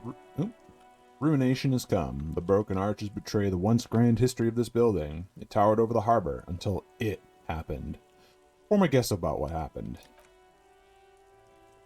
A great force from the northeast fired into the city. Heavy artillery shelled the coastline, fired from the water. Straight shot into Ravishol. The tenement acted as a defensive wall against the worst of the shelling, until it was destroyed, and they had a direct firing line. Taking the ocean. Waves of Martinez Inlet roll over the fallen remains of the building. The dark waters obscure the better part of the remains. Logic, medium success. What didn't fall into the ocean was used as scrap. What wasn't used as scrap was thrown into the ocean. Look at the ruins in the water. Visual calculus. Those arches acted as support for something greater than what you see now.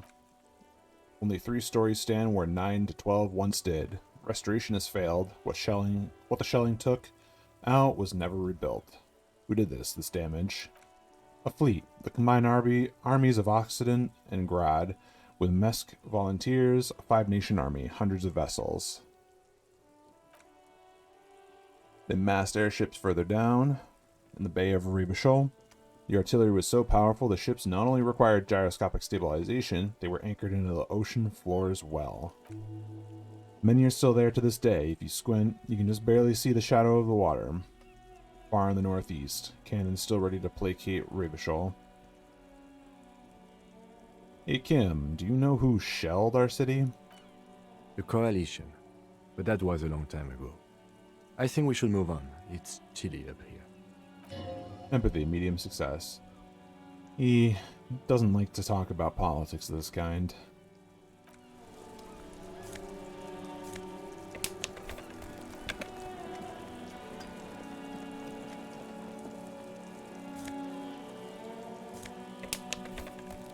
Hello? The streets will flow red once more. A great torrent rushing down Rue de Esperance. You wait and see. Girl stares at the sailboat by the pier. The streets will not flow red with anything. Who are you? I'm Cindy the fucking Skull. What else do you want to know? Date of birth, blood type, the last time I was tested for Hep C. Could be a smartass. You know what? If she's gonna be a smartass, yeah, let's start with your blood type and go from there. Go where? Accosting a minor? Listen to your partner, pig man. Keep your grubby hooves off little old ladies. Sarcasm wasn't accepted. Perception, smells. Easy success. It's not smell coming from a paint bucket. It's not paint. It's heavy fuel oil.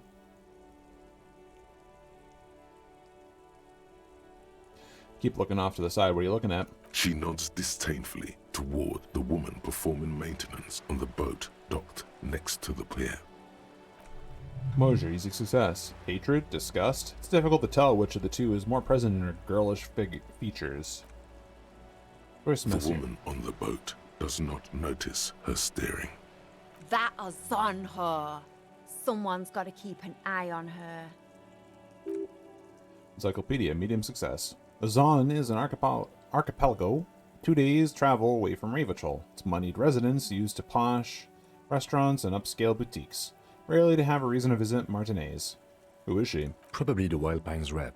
We should talk to her. She's a professional negotiator, though. I have the feeling she will be very cooperative while telling us nothing.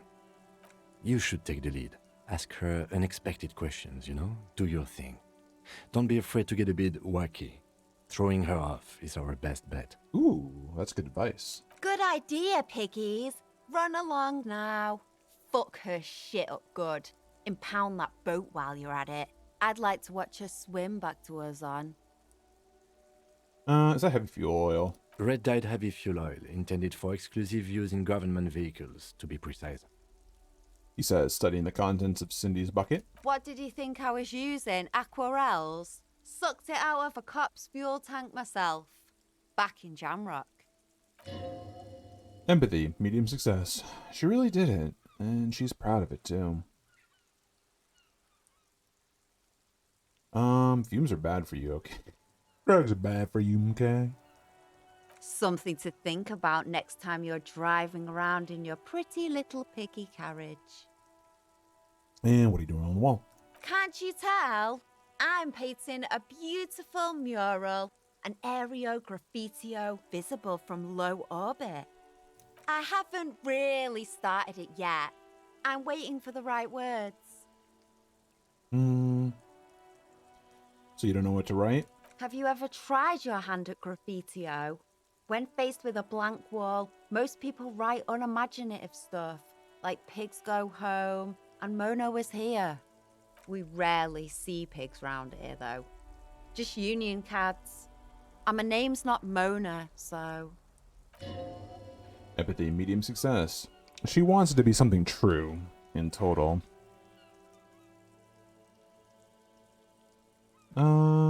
Why are you so committed to facing the building? This place is severely lacking in havoc. Not even the occasional trash can fire to break up the tedium. Ah, yes. Classic chaos. I thought I'd mix it up, you know. Summon the forces of crime and social chaos with a wall-sized invitation. All right. Well, I have an opinion on this. Want to hear it? Yeah?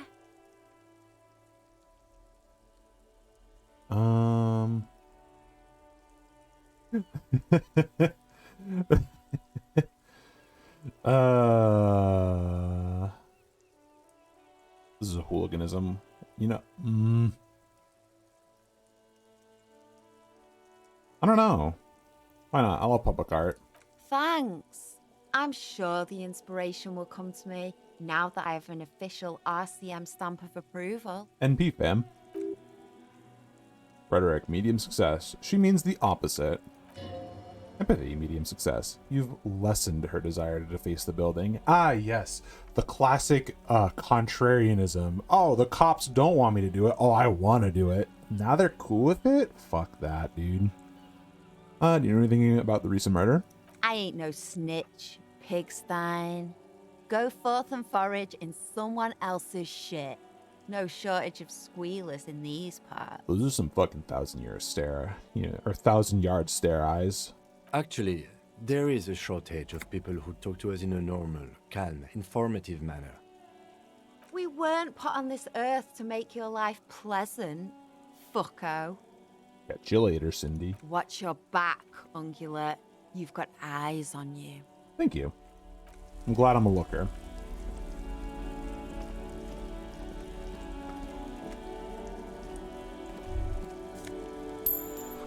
Above, tarps flap in the wind, forgotten hammers nails rust. Door's locked, can't get in. Chair's new, someone lives back here. Interesting.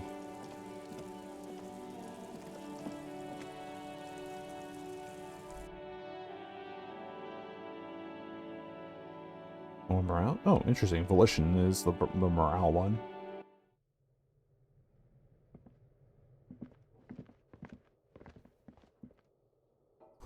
Someone's been sleeping here recently. Cindy? Enough coal to last for several winters. Smells of chemicals. Ooh, jorts. Electrochemistry -1 reaction speed.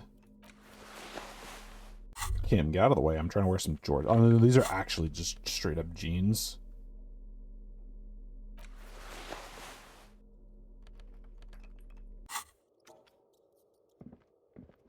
Ooh, let's see. Can't interact with it. Okay.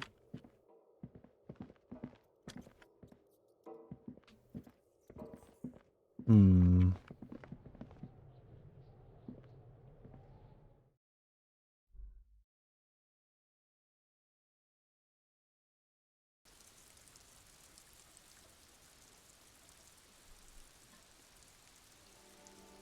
Let's see if that...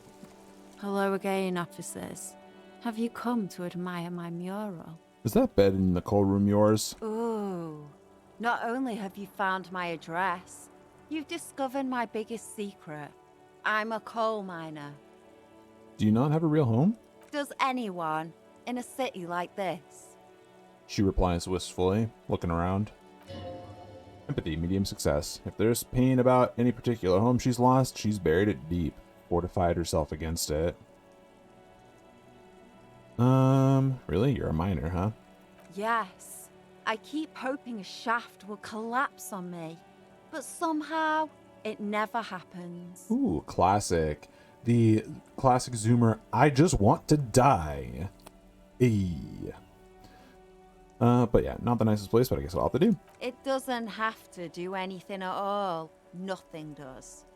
Like me. Right now, I'm doing nothing at all. Cool, I have other questions. Shoot, Piggy. I don't. It's... Did she actually finish her mural? Was that not there? I thought that, I could have swore that was there already.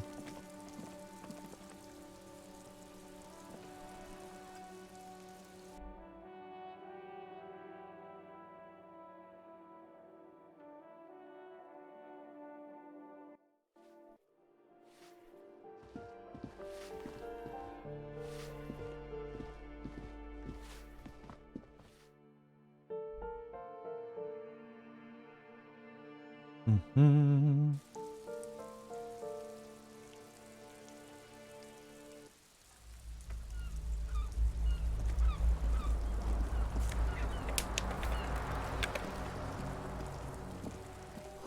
Inside the frame of a motorcycle and repair and tools can use to disassemble it.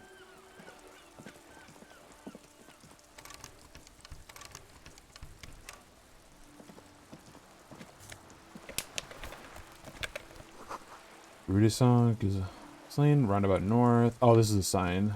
And then keeps at apartments. Okay, interesting.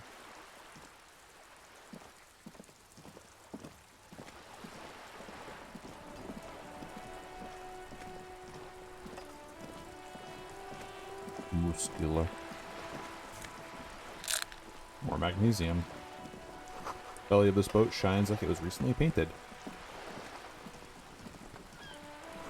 Docking reserved for residents. Okay. That's not what I want to do. I want to make sure I have all my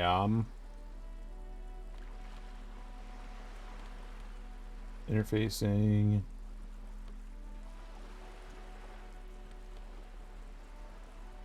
Let's see.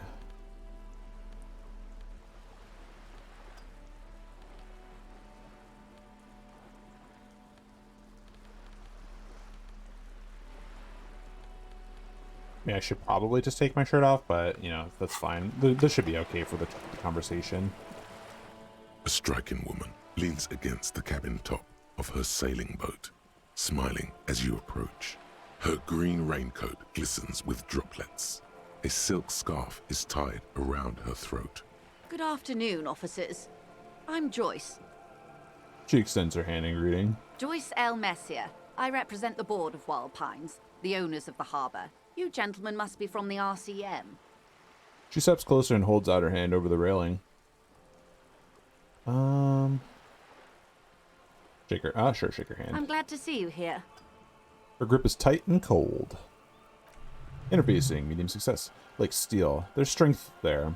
If she wanted, she could sink her nails deep into your skin. I was dispatched to handle a strike, not a lynching. Anything I can do to assist the RCM in this matter, I will. Gladly. That is good to hear, madame. My colleague will take the lead on this interview. I should let you know that he is recovering from an unusual medical episode. Very unusual. But I can assure you of his ultimate competency. Rhetoric, medium success. There's a trace of irony in his voice. Mischief, even. This is a tactic. How interesting. I wish you a swift recovery. In the meanwhile, you have my full cooperation, and the full cooperation of the Wild Pines group. Well, alright, you're on a boat. Why, yes I am. She looks at the deck underneath her feet. Green and white sails flutter overhead.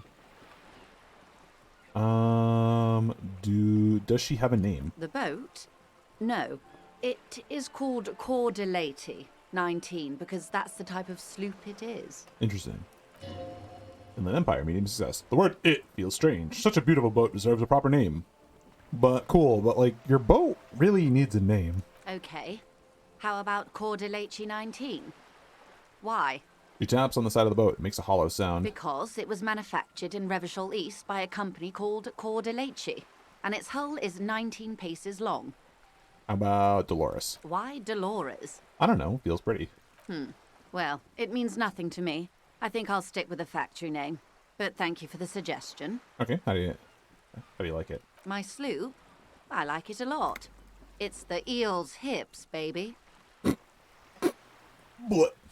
I'm enjoying this part of the interview. It has so little to do with the murder we're investigating. You got it, fam.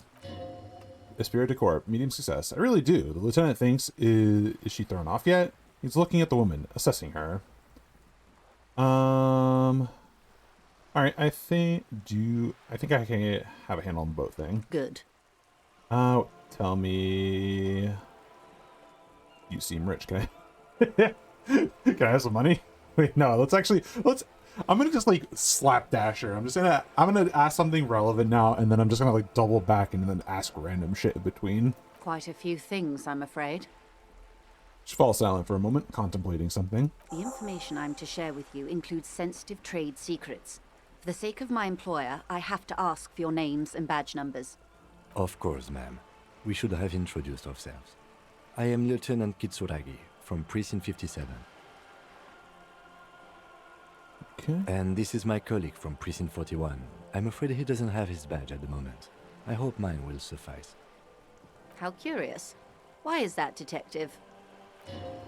Empathy, medium success. Awkwardness washes over the conversation. The woman doesn't like this turn of events. Remember when my partner told you I'd recently suffered from an unusual medical episode? My lost badge is related to it. I see. So, are you saying you lost your badge during the course of this episode? I could have eaten it for all I know. I don't remember anything. This world, the city, nothing. Oh dear. Some kind of encephalopathic amnesia. I don't even know how to respond. I do believe you, naive as that may sound. I simply can't imagine what you gain by faking such a condition. As I said, ma'am, his technique may be very unconventional, but he is an officer of the RCM. Of course, I sympathize, but I'm afraid I simply can't share anything more until I've seen that badge. Suggestion, easy success. Hang on, she's a professional negotiator. She should be open to some sort of mutually beneficial arrangement. What kind of arrangement would it be? I mean, favors for favors, a dirty alliance of some sort. Logic, medium success. Consider this. Perhaps she's been planning it all along, that you convinced yourself into colluding with her?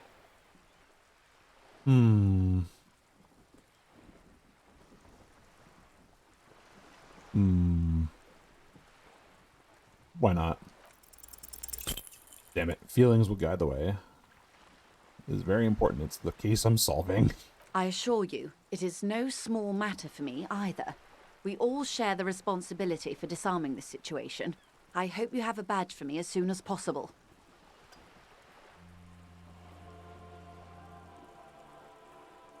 You have so much else. I only have this. Spread your hands. This is the entirety of my existence.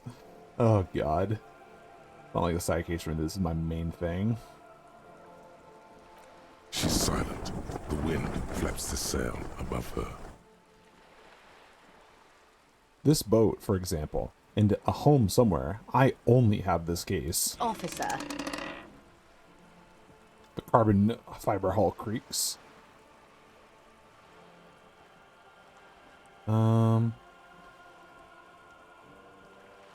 I don't remember anything except this lynching. There's only this coast and this lynching. You know, I don't mean to sound cold, but if you want something, you have to give something back. More than just guilt. You're doing it. Despite your best efforts, you're still getting in somehow. I'll be frank with you. If I'm going to break protocol, I need to be able to justify it to my superiors. They're going to want to see something tangible. Like what? The Union is conducting drug trade out of the harbor. It's an open secret in Martinez. Surely it must not come as a complete surprise to the RCM either. Perhaps it's time to look into it. Or you can find your badge, which honestly seems like a lost cause. Detective, a word in private before we continue. Excuse us for a moment, madam. Madam. Alright. Gotta talk over here, kid. Hey. This is not going quite as I hoped it would, Detective. How'd you hope it would go? Honestly, I was expecting you to use your unorthodox technique to keep her off balance, and not volunteer us to be her henchmen. So we're henchmen now. This woman is running circles around us. She might have known about your misplaced badge all along, or she's simply an adept improviser. Either way, we've played straight into her hands. Empathy medium success. He doesn't let it show, but there is a limit to how much the consequences of your unprofessional behavior can cost the investigation. Logic medium success. Maybe this is all her plan. Maybe she might have heard about you.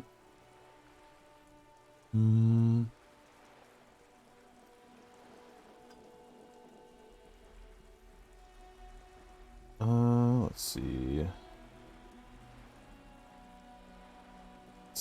Let's see. She could have known about my condition. I wouldn't go that far. Her reaction did come off as sincere to me. I think she's just quick to adapt. She's a professional, after all. Don't you know? What do you propose, that we don't investigate the drug trafficking? No. If there is reasonable suspicion, we must investigate. Otherwise, she could claim we're siding with the Union, or that we are on their take. We'd never hear the end of it. What I propose is, we ask her, then we investigate, briefly. But do not share the outcome of this investigation with her. We tell her it's done, and demand for her information on the lynching. Could just, find my badge. Oh, that would be fantastic, but do we have the time? The world is large, and your badge is 8 by 6 centimeters.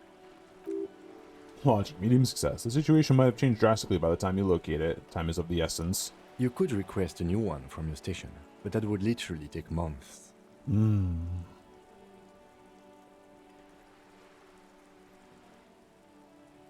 Let's see. Her proposal was likely part of her design. This all is. Yes. Knowing this does not really change our position, however.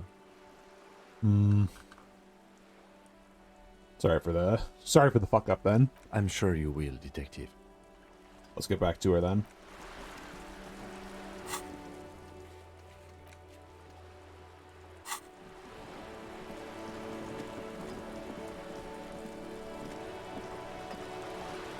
You're back. Good.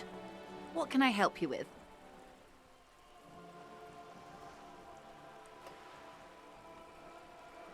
You're rich. Can I have some money? Inland Empire. Trivial success. Is that is what you want to say, but it isn't easy, is it? What? Why not? Look at the lady. Take a gander. Squint your eyes, bub. What nice fabrics. Why, yes.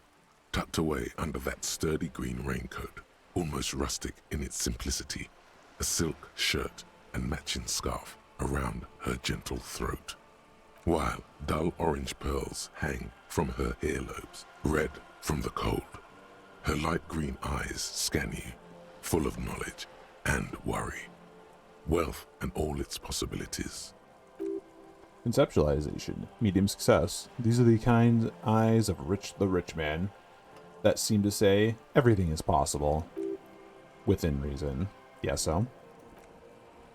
Now look at you, you misery-clad simian, barely able to tie your own laces. Your armpits are lakes. A sight of booze precedes you. Your hair sticks to your forehead and underwear feels uncomfortable. You're poor. Poor as balls. You can't ask this person for money. You're too... Ira.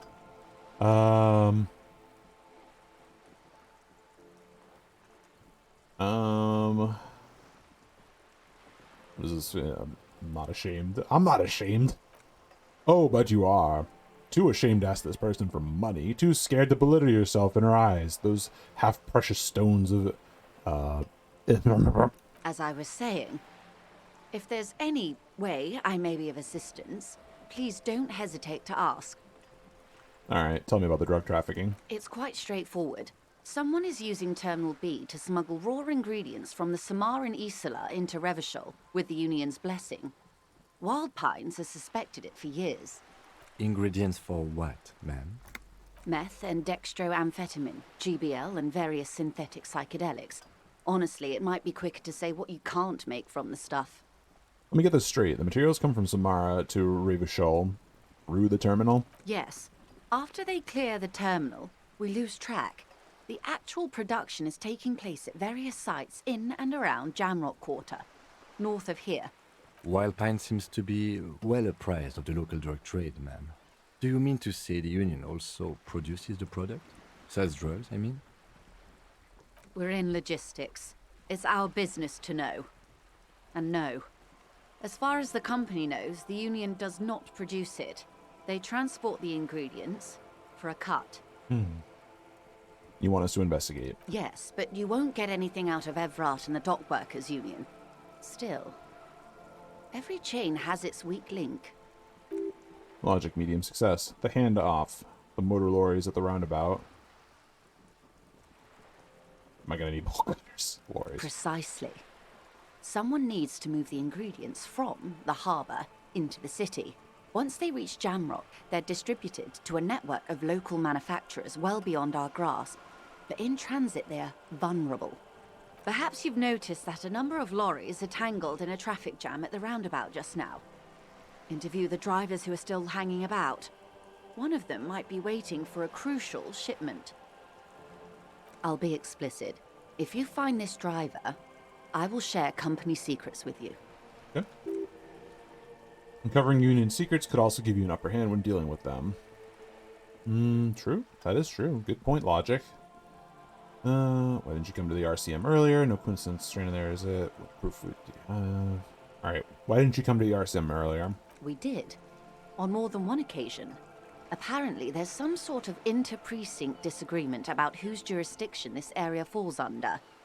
We know the company has launched its own probe into the Union's alleged involvement. We also know it's come up empty. It's not just the RCM. No one's been able to find any hard evidence. Well, here's your chance, officers. It's no coincidence the lorries are stranded there like that then, is it? No. We asked East Motor Track to raise the drawbridge. The road company is a partner of one of our subsidiaries. However... She pauses, looking at the sea. This is a limited time opportunity. Once the complaint has been processed by the Trade Committee, they'll have no choice but to lower the drawbridge, and the operation will continue. She looks north. Thousands of litres of raw ingredients will pour onto the streets of Revachol. Not the east across the river, but the west. The vulnerable, the weary. Well, At least this solves one mystery. What is that, Lieutenant? Why I had to call East Motor Tract and beg them to open a drawbridge for me. I'd wondered since I first drove in, on my motor carriage. I am sorry for the inconvenience, Lieutenant Kisaragi, but we need them trapped here. This is a unique opportunity. I'm sure you understand. So what proof do you have that the Union is involved? How do you think they're financing this strike? There are thousands of unpaid dock workers going strong for the 4th month straight. There was a shakedown of local businesses preceding the strike. Many were squeezed to bankruptcy to fund it. With all due respect to these desert cacti, the contents of a few cash registers cannot provide for 2,000 men. The local businesses can scarcely provide for themselves. So you think this strike is being funded with source ingredients for drugs? Precisely. Smuggled out of that very gate at night, most likely, then loaded onto lorries and driven to Jamrock. You simply need to find one driver who will open up to you. Okay. Okay. Made my mind about the smuggling investigation. Yes? Sure. We'll take the case and probe the driver to see what he yields. Excellent. According to my reports, there are at least 3 lorry drivers lingering near the roundabout. Hopefully one of them will know something. It may come to nothing, or it may just blow the case wide open. I can keep the drawbridge up for a few more days at least. You should have the time you need. In the meantime, let me know if there's any other way I may be of assistance. Volition, medium. Say it. Can I have some money? Voila, you're doing it. Can I have some money, ma'am? Of course. How much do you need? Ooh, hell yeah. Empathy, easy success. She's surprisingly nonchalant about it. Could it be that she somehow knows more about your predicament than she's letting on? 130. That's a good sum. Not too small, not fantastically large. She reaches into her raincoat and pulls out a zip bag. In it, you see paper notes arranged like black gills. She removes a few notes and hands them to you. The paper is cold and oily to the touch. So, I hope I didn't just bribe you, officer. It may not be technically illegal under the Emergency Act, but still. I'm still getting my head around the whole money concept. You were just helping me out. You're right, man, that donations are permitted under the Emergency Act, and seemly as it may be, as long as they are properly logged with the precinct. Which he most certainly will do. Now, how else can I help the RCM today, besides supplementing its salaries? That's all, thanks. Of course, Detective. Peace. You just paid my hotel bills. Got him.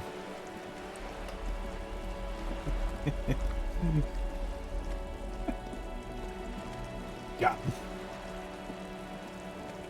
Oh, God.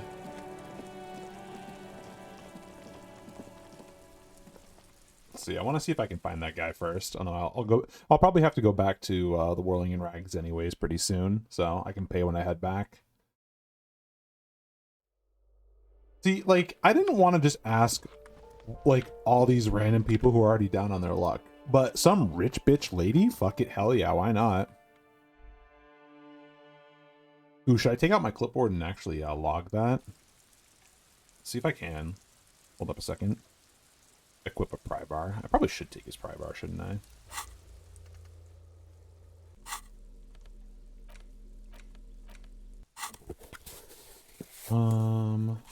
Browse the forms again.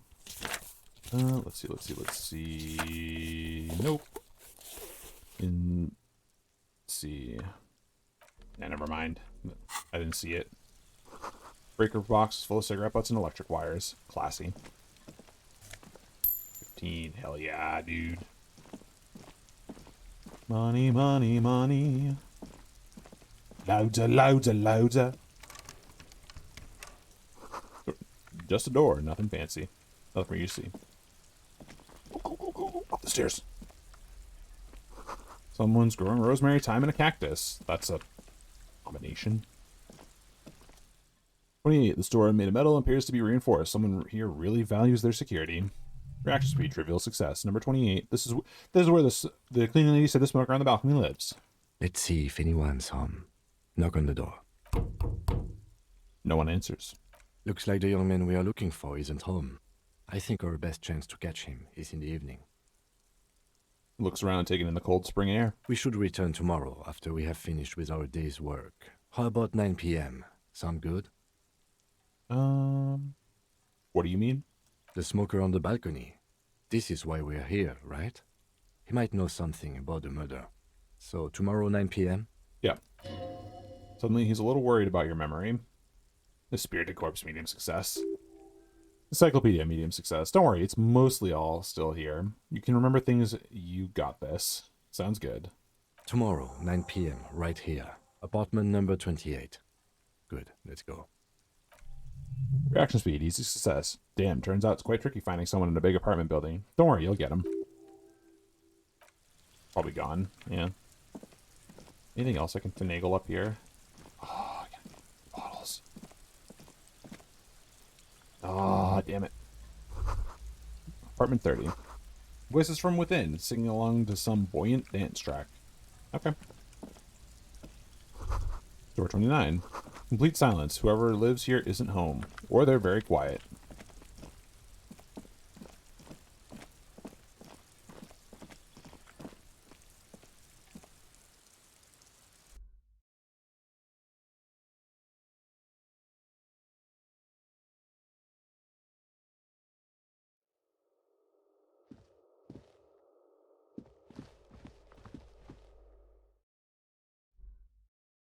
Revachot. Orne. Ornier. Classier. So J-E is yeah.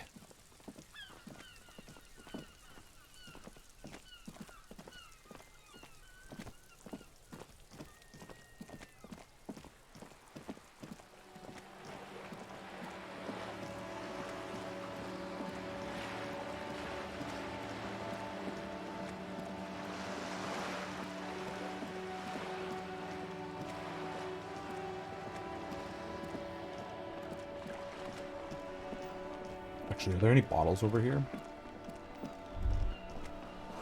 Spirited chirps and clicks of swallows fill the air. Oh, I can walk all over their game, though, and they don't care.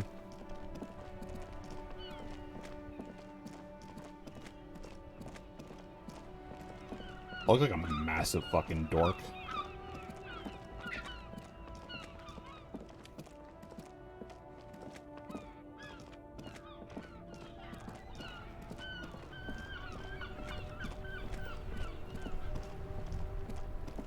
Let's see. I don't want to assume you're the drug carrier, Hello but again, my man. What's on your mind? you seem like a man who knows about drugs. Ah, man. Me and narcotics go way back. Had some good times surfing the psychic waves of my own consciousness, you know? But those days are behind me. There are other addictions in my life now. Why the inquiry, my man? Let me be straight with you.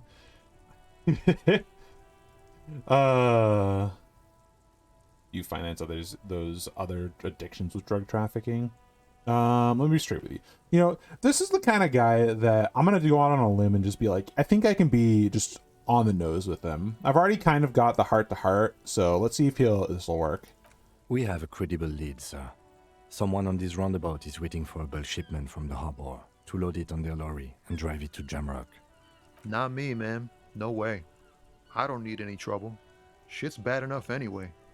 This jam's got folks up in arms, and I'm afraid it's headed toward a conflagration. Who do you think could be conducting the drug trade then? Look, man, I try to stay away from the criminal underbelly of Revachol. I'm a guest here. You really need to find another man to probe with those questions. That's fair. I had a feeling that you would probably not, but, you know, it's probably, you know, it might be this racist lorry driver, though. Let's chat with him. Hey, buddy. Looking for something? What was the argument all about? It's about biological determinism, natural law, the sorting of the races. Not the most popular topic nowadays, with the coalition in charge and all.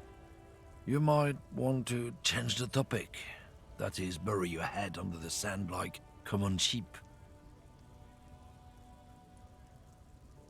Yeah, so you're just racist. Makes sense. I'm not just racist. Look, I've read books, huh?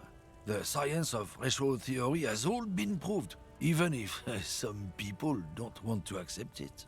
People who've studied these things say that you and me are superior by design. So, naturally, we Occidentals should be in charge. Obviously, you can see the merits in that. Okay, what else have you thought up then?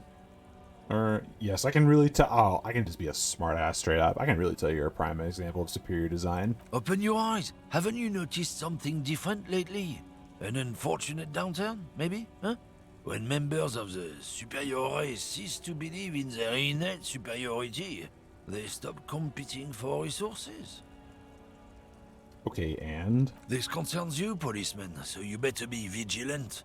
The damn kips are showing up good lately. Same with the mosquitoes. And the other intruder species too. They're on the precipice of cultural victory. Conceptualization, medium success. Cultural victory? What is this then? What's this, cultural victory? It's what the kips of Boogie Street are going for, right under our noses. And the others too, on the radio. Heard any chansons lately? Heard any motetos or leader? No. Dominating culture is how they plan to win. They say so themselves. It's true. Also, you need to realize the dangers of mixing races. Who knows what might happen if people don't stay in their birthplace? You might end up with a new sub-race, with unknown characteristics, leading to extra competition. That's why you've got to control the offspring. Fucking you, yo. Alright, yeah, totally. Yeah, I think I can get. No, yeah, go fuck yourself, buddy. Don't push your luck, runt. Man gives you a disgusted look, then turns his attention elsewhere, ignoring your presence.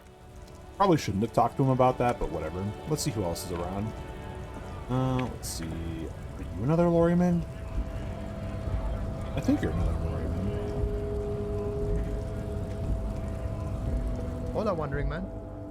How can I help you? Nah.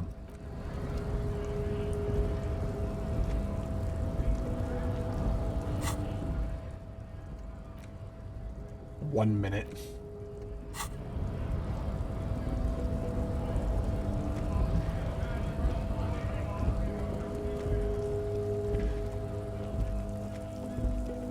Looking for something, Runt? Come to tell me to fuck off again? What's your stand? You're a lawyer,man, right? What's your stance on drugs? Drugs? They're shit, man. I don't let anything pollute my body. Takes a long drag on his cigarette. Why not? You know where that shit comes from? Sarah Miriza, Safre, Ilmara.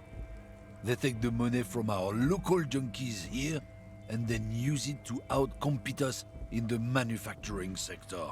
They know they can't beat us in a fair fight, so they have to get us to weaken ourselves somehow. It's racial sabotage, racial economic sabotage. Hold on, but they make alcohol in Ilmara too? I don't go for that foreign piss. Proper booze is made in Mundi.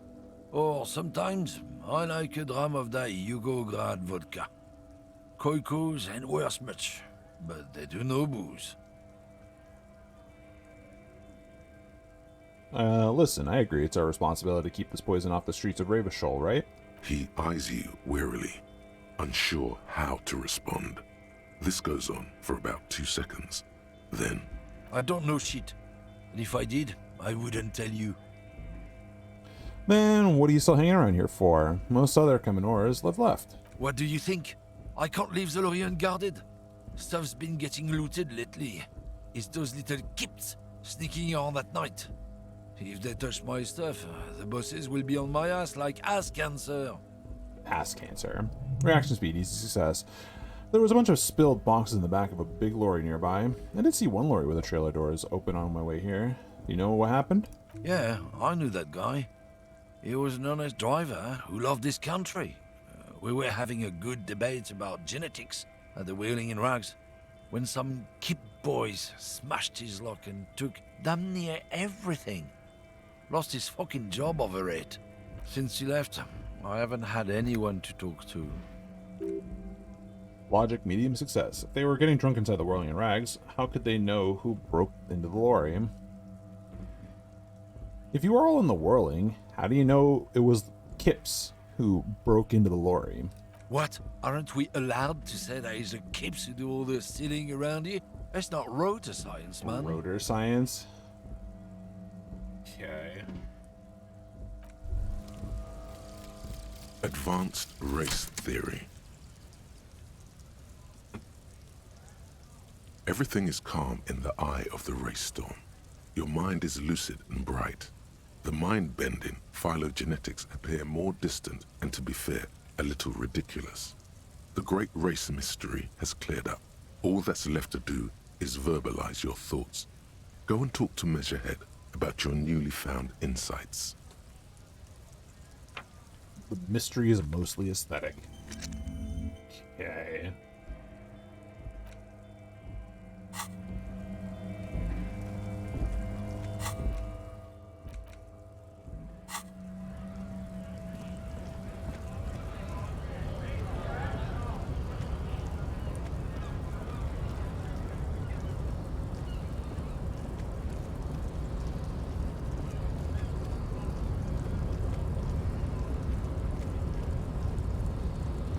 The unpromising race pupil returns.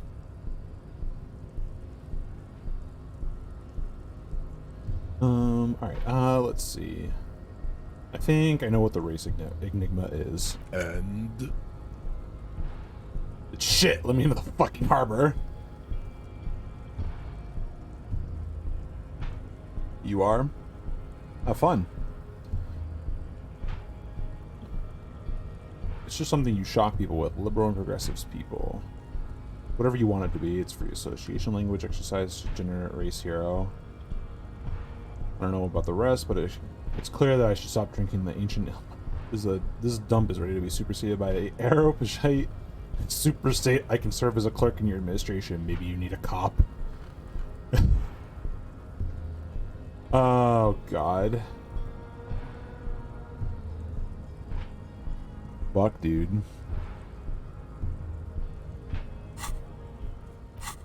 I can read this stuff in mid-conversation. Interesting.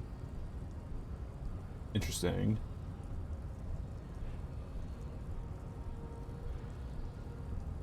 My mind-bending phylogenics appear more fair, a little ridiculous. Dude, I've always love to verbalize your thoughts and talk to you about your new fucking found insight.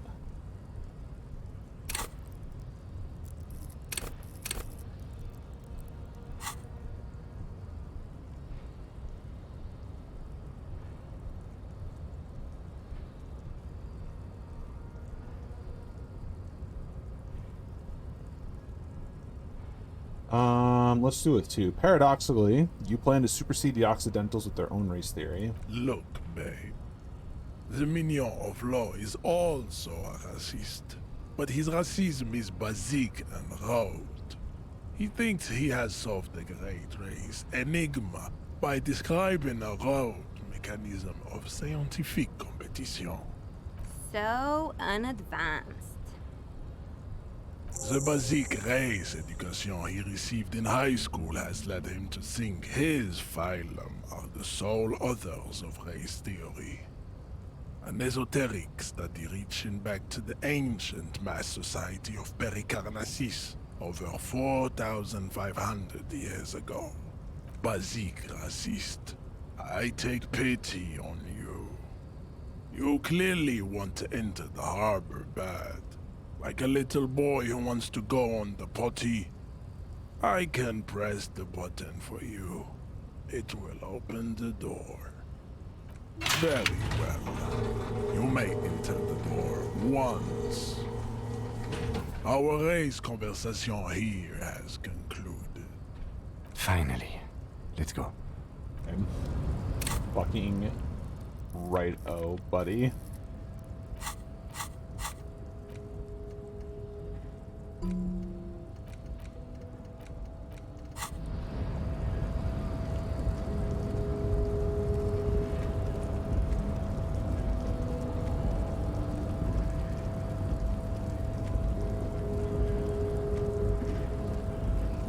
Oh, come on. Wacky stairs.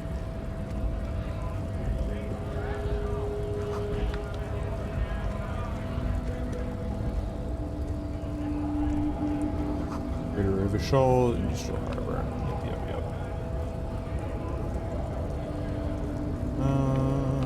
Where the hell is the door? Or was it the door over here?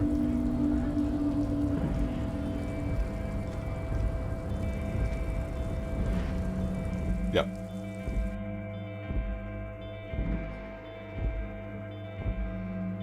Oh, okay. Interesting.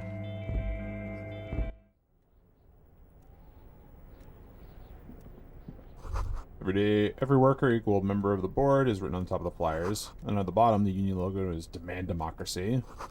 There's a Dewey typewriter, a model name on the back.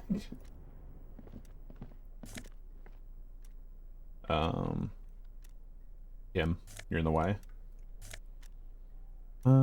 Sure.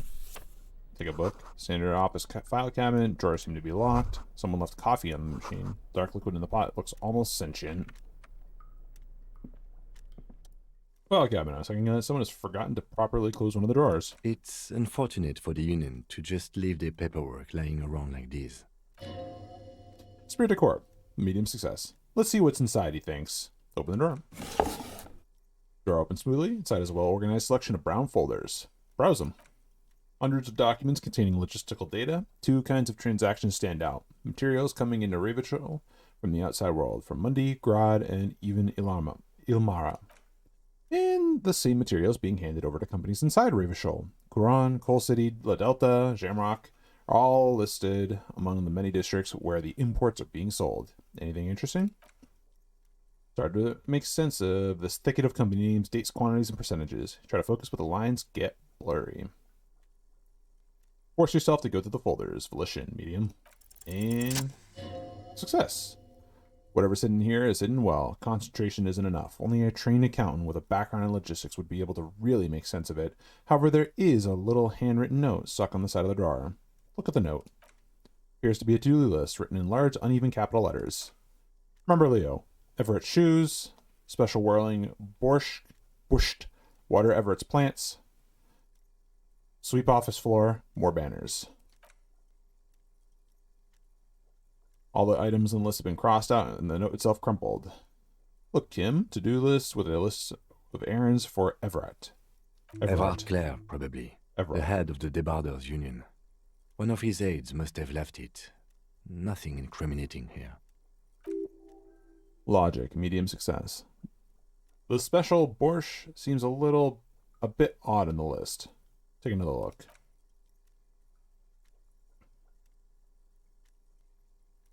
Special whirling borscht. Close.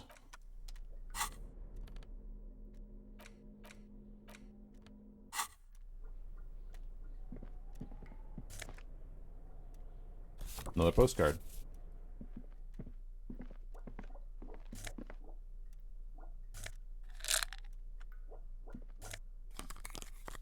Neat office shades.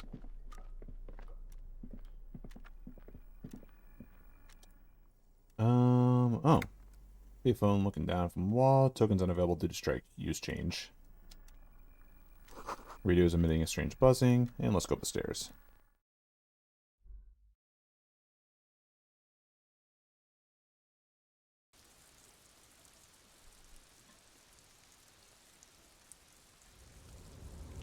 Oh boy. Alright, this seems like it'll be fun. Policeman cloak. Looks like someone left his tarpaulin cloak hanging here on the railing. There's a white rectangle clearly visible on the back. This is your cloak. You can feel it. Lieutenant. I think that's mine. Yes, it does bear the RCM insignia, and we are the only detectives in Martinez. Think I should get it? The service cloak issued to you by your station? Yes, I do. Grab the cloak. As your fingers touch the tarpaulin, it almost feels like the cloak wants to deliver a message of comfort through your fingertips. Great decor. I will shield you from the elements and give my life for yours. That's what the cloak is relaying.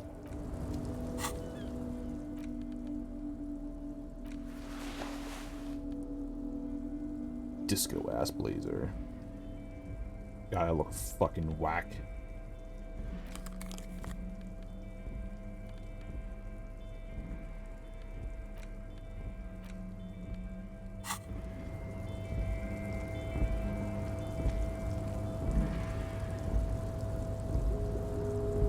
You get up there.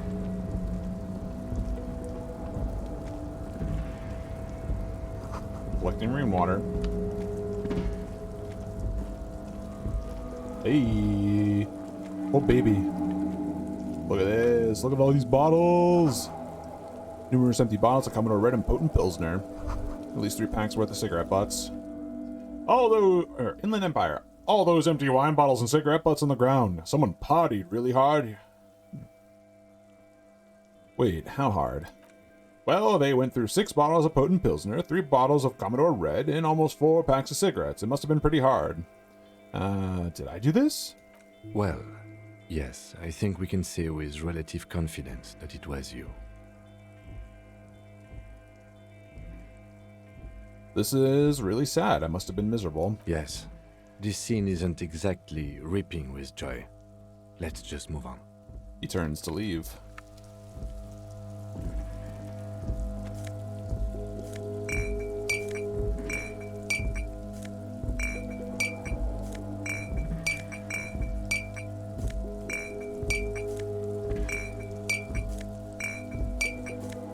Give him your harsh and my mellow.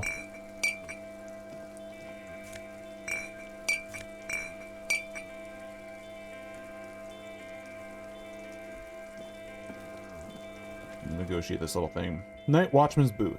This is the Night Watchman's Booth. The name on the door reads Rene Arnaud. Volition, medium failure. Listen, it's okay to take a few minutes to yourself. Sit down and have a breather. Endurance, easy failure. You need to rest. Your body is aching. Getting in here is taking something out of you. Have a seat. So this is where Rene works. I'm gonna look around, search the booth. If you must. But please hurry. We are pretty easy to spot up here. Nothing incriminating catches your eye. The cabinets are clean and their sparse contents meticulously organized. There's a framed photograph on the table. Take the photograph. The black and white photo of a young couple out in a street fair. The man, Rene, is dressed in a Royal Carabiner uniform.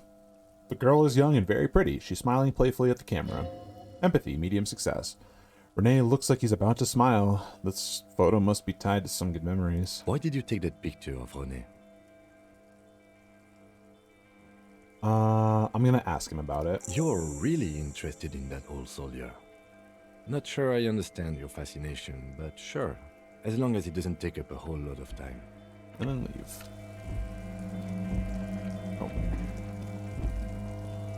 Oh god, can I not get down there from here? Jesus. All around you, great machines in quiescence? No idea. This game definitely is stretching my ability to speak words. White pine trees are printed on the screen covering. Looks like a forest under snow.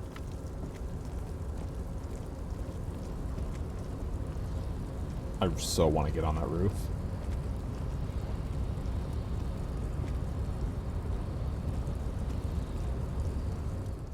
Green control panel. A rusting control panel with several knobs. 2 buttons are marked Marche and Arrêté.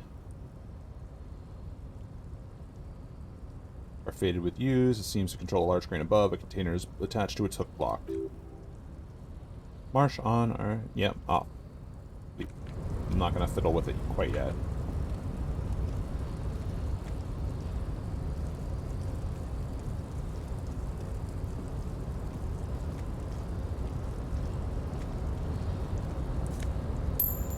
Nice. See faded industrial lettering on the platform. Mucho. Okay. Well, let's see over here. Oh. Shipyard ahead is oddly quiet. The great machines are sleeping.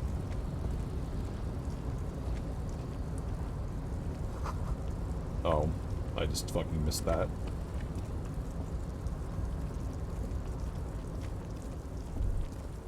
Musk of oil and rust comes from the chasm in front of you. Smells like blood.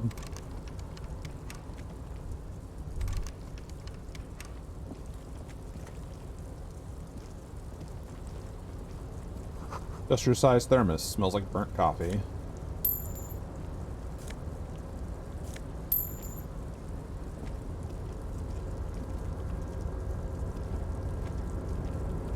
Container, container, container. Banner sags under the weight of the rain and snow. White waves on red.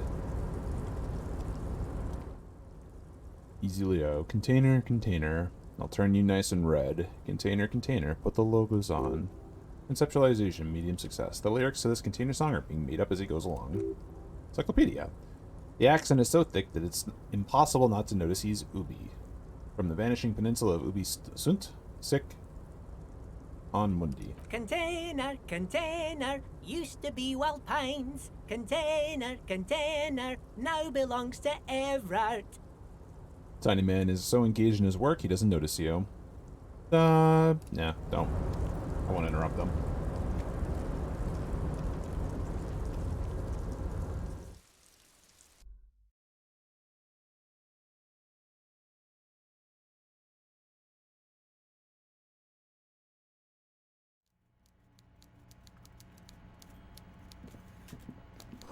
Coffee in the giant thermos is still lukewarm. Impressive. Stair made of pallets leading up. Ooh, what's up, big guy? Before you is a walrus of a man seated behind a large desk. He looks up from his work, not the least bit surprised to see you. With great effort, he straightens himself up in his chair, yet says nothing. He simply stares at you. Look at that fucking smile, though. Welcome, Mr. Dubois, Mr. Kitsuragi. It's good of you two to stop by. Please, have a seat. He gestures to a tiny chair opposite to his giant desk. I'm Everard Clare, head of the Debarders Union here in Martinez. The man relaxes into his chair and continues. I'd offer you my hand, but unfortunately my health prevents me from getting up. You understand? Composure, easy success. He looks extremely comfortable. The tiny folding chair, on the other hand, looks like a torture device. You go ahead, detective. The lieutenant nods at you and then to the chair. Spirited core, easy success. Whatever he has in store for you can't be good, he thinks. I'll do my best. Inland Empire, trivial success. Forget about that. What's with this Dubois stuff? You're getting some seriously bad vibes from that name.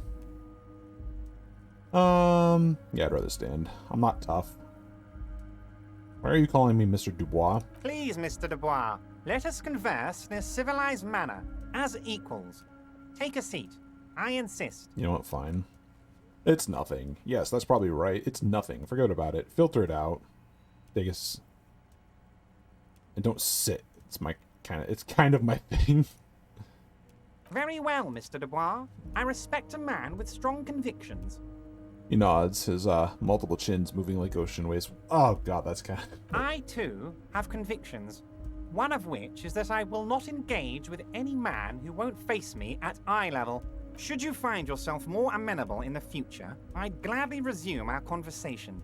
But until then, I'm afraid I must ask you to leave. Turns back to his typewriter. Volition, medium failure. You're no titan of volition, buddy. He's got you in a fork. Sit down or leave. Fine, take a seat. Excellent, Mr. Dubois. I can see that you're a reasonable man, and reasonable men can be of great use to one another. Remain serious. So tell me, how can the head of the Debarders Union help a representative of the Revachol Citizens Militia today? Damaged health. Oh no. Heal yourself now.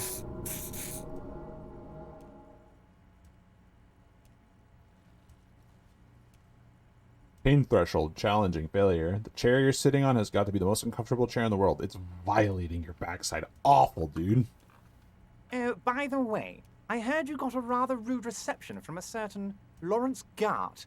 Some people have no manners, it pains me to say. This should take care of that nonsense. He points to a giant novelty check on his desk. It's absolutely comically huge. It should be sufficient to cover your expenses for a few days and patch over your differences with a cafeteria manager. Go ahead, take it. He points at it again. Reception say, easy success. Wow, that's 25 rail. That's good money. You need it.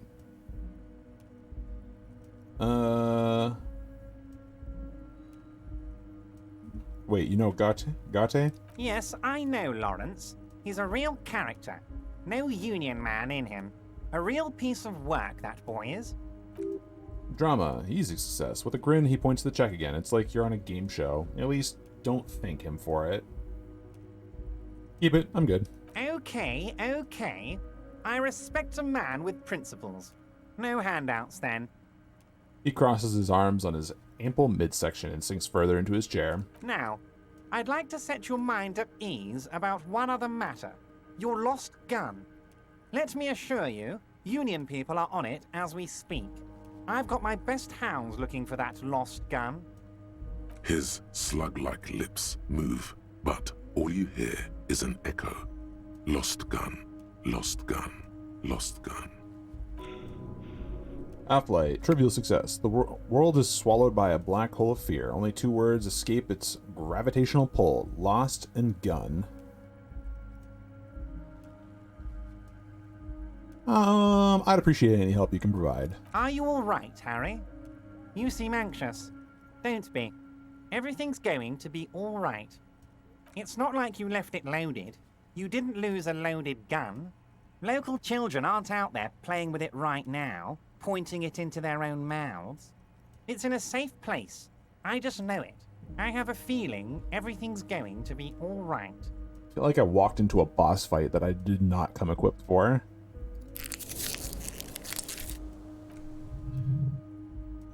Hand-eye coordination, easy success. It was loaded. There were 2 bullets in it. You always keep at least 2 barrels loaded. Chair's killing you. Don't panic. Let's see. 17. Damn. God, you're sweating your knees, jerking. You're about to cry, aren't you? You're about to cry because you lost your gun and those children are going to shoot themselves with it. So what? Men can cry too. Oh, God. It's all going to shit, everyone. It's going bad. So what? I'm trying to stay cool. Mr. Dubois, you don't look so good. I don't feel so good, Mr. Stark. What is this, Mr. Dubois? He keeps repeating. What is he trying to pull here? You need to keep the cool. You need to cool the fuck down. Chill. Mr. Dubois! Mr. Dubois! Harry! There are no Harrys here. Let your mind go to your safe space. Keep sliding down the chair like a jello shot. Mr. Dubois, are you okay? Can I get you a glass of water or something? Are you having some kind of medical emergency? Composure. Maybe you could use your hand somehow in some kind of throwing motion, like you're throwing that Mr. Dubois right back at him. He's a Mr. Dubois.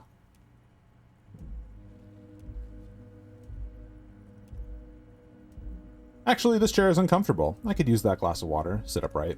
What an odd demonstration of... you got me, Harry. I don't even know what. As entertaining as it was, I'm afraid we're wasting our time. And I'm an extremely busy man, as I'm sure you are too. Okay, enough. We are here to ask you some questions pertaining to a murder investigation.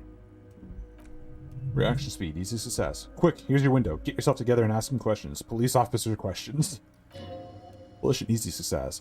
It's about time to stop embarrassing yourself. Questions will help you regain some of your lost dignity. Aren't you going to ask me how I got it? No. I want to talk about the hanging. Oh, of course. That's your main thing here. That's why you're in Martinez. I know everything that goes on around here, and I would love to discuss it with you. No, he wouldn't. I mean, it's no secret that the lynching is connected to the strike. So much to talk about. Honestly, it's been weighing on me so heavily. I understand you need to interview me. Say nothing.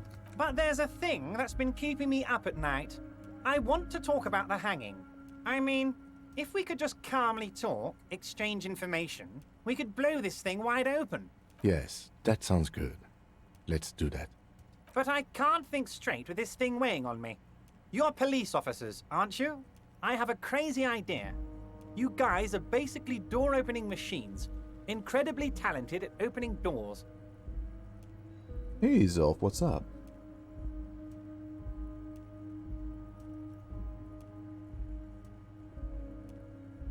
What's up? What's your question?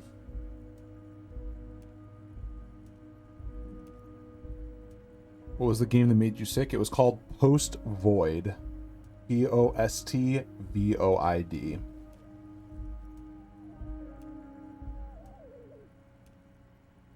You've heard wrong. Are we door opening machines? I'm not sure I understand. If you're asking us to break down someone's door, it's not going to happen. Come now. I just need you to go open a little door for me and leave it unlocked. A simple thing. Absolutely nothing shady about it. Inland Empire, medium success. Stars aligned into a cosmic frown here. He has your fate decided. Bide your time, however, and let the stars continue their course, and that frown should turn into a smile, only if you play along. Whose door is it? No one's. It's just a weasel. A weasel lives there. Nothing for you to worry about. Bad cameras. Fair enough. What do you mean by a weasel? A loud blabbering weasel. When weasels feel no one is watching, they start acting foolishly. He removes his glasses and rubs his nose. Just go there, unlock the door, and leave it open. It's been such a burden on me, Harry. I just want this to be over so I can discuss business with you. I bet you don't even know anything about the hanging. Harry, my dear friend, I am what people call a local bigwig. I know everything that goes on in Martinez. Why don't you just open it yourself? Harry, I'm a very busy man, and more importantly, I don't have that extraordinary physique you do. You look like you could run around all day. You want to send someone a message that the police are working for you. I repeat, I'm a very, very busy man, Mr. Kitsuragi, and therefore I must occasionally enlist outside help. So what will it be, Harry? I can't accept this thing. Refuse the task for now. Of course, Harry, I understand. But if that's the case, I don't think we'll ever find your gun. Even worse, we won't be able to speak like equals about the murder. Perhaps this was just bad timing for you. Know that you can always come back to me. I really hope you do. For your sake, my sake, and for your gun's sake too. Yes, we both understand what you meant. Spirit Decor, he's success. This may be the only way, he thinks. I won't hold it against you. In fact, we probably should reconsider it later. Alright. I'm gonna leave. Why do you... Oh, you call me Mr. Dubois, why? Of course. Let us dispatch with the formalities. You call me Everard, I call you Harry. So, that's really my name. My God, so it's true. I didn't want to believe it, but you are a fantastic science fiction amnesiac cop, aren't you? What are the odds of that? I think the odds of that are very low. Rhetoric, medium success. Might be a good idea to hide your confusion. I mean, see what his game is first.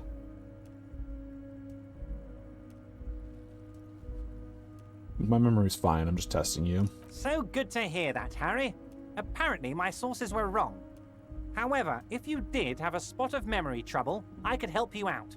With my big fat folder. Conceptualization, medium success. Words flow like a river of honey from his lips. Rhetoric. I guess word has already reached him. No matter, no harm done. Are you trying to tell me you've gotten hold of some of our documents?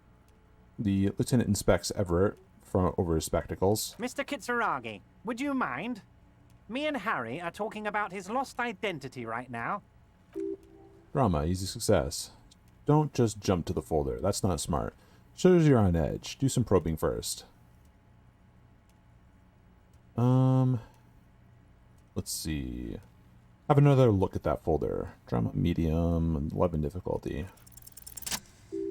As you look at the folder, Everett covers it with his hand and pets it. He's hiding it from you, because it's not a real RCM folder. It's just another one of those brown folders you saw in the file cabinet. And that's not an RCM folder. Okay, Harry, you got me. This is from the Census Bureau, not the RCM. Those Census Bureau people are absolutely corrupt. You should do something about them. He got the name from the Census Bureau, and everything else from your actions here in Martinez. Yes, Mr. Kitsuragi from the Census Bureau. Like I said, now I'm actually a very busy man, so is there anything else I can do for you, Harry? Logic, easy success. That means he doesn't really know anything about you. Inland Empire, easy success. A pity. A pity. The mystery of you will have to remain a mystery for the time being. So the Census Bureau says my name is Harry Dubois. Yes, that's what I said. Try to keep up, okay? Let's move on. Excellent. Alright, let's leave. Wait. You need this to get in and out through the gate. Thanks. I was wondering how I'm supposed to get out. Here, you're one of us now. A real red and white Union man. Take care, Harry. Thanks, fam.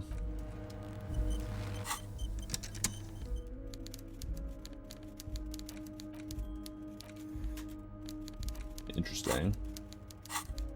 Alright, I think I'm gonna stop here for the day. I don't actually get to throw my voice out as much anymore because I'm not voice acting as many people, which is really disappointing. I liked being silly.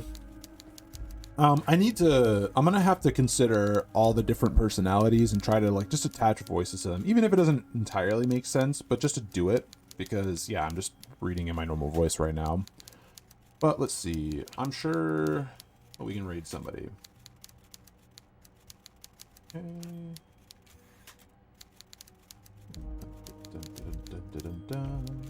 Alright.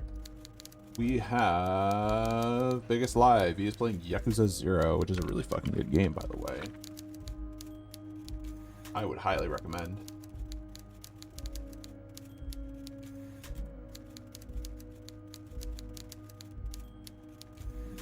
Alright. Like usual, I may or may not be back different times or randomly throughout the week, but it's never consistent because I don't know how I'm feeling during the week a lot of the time. But worst case scenario, see you Friday night. Have a good rest of your Sunday, people. So, bye-bye.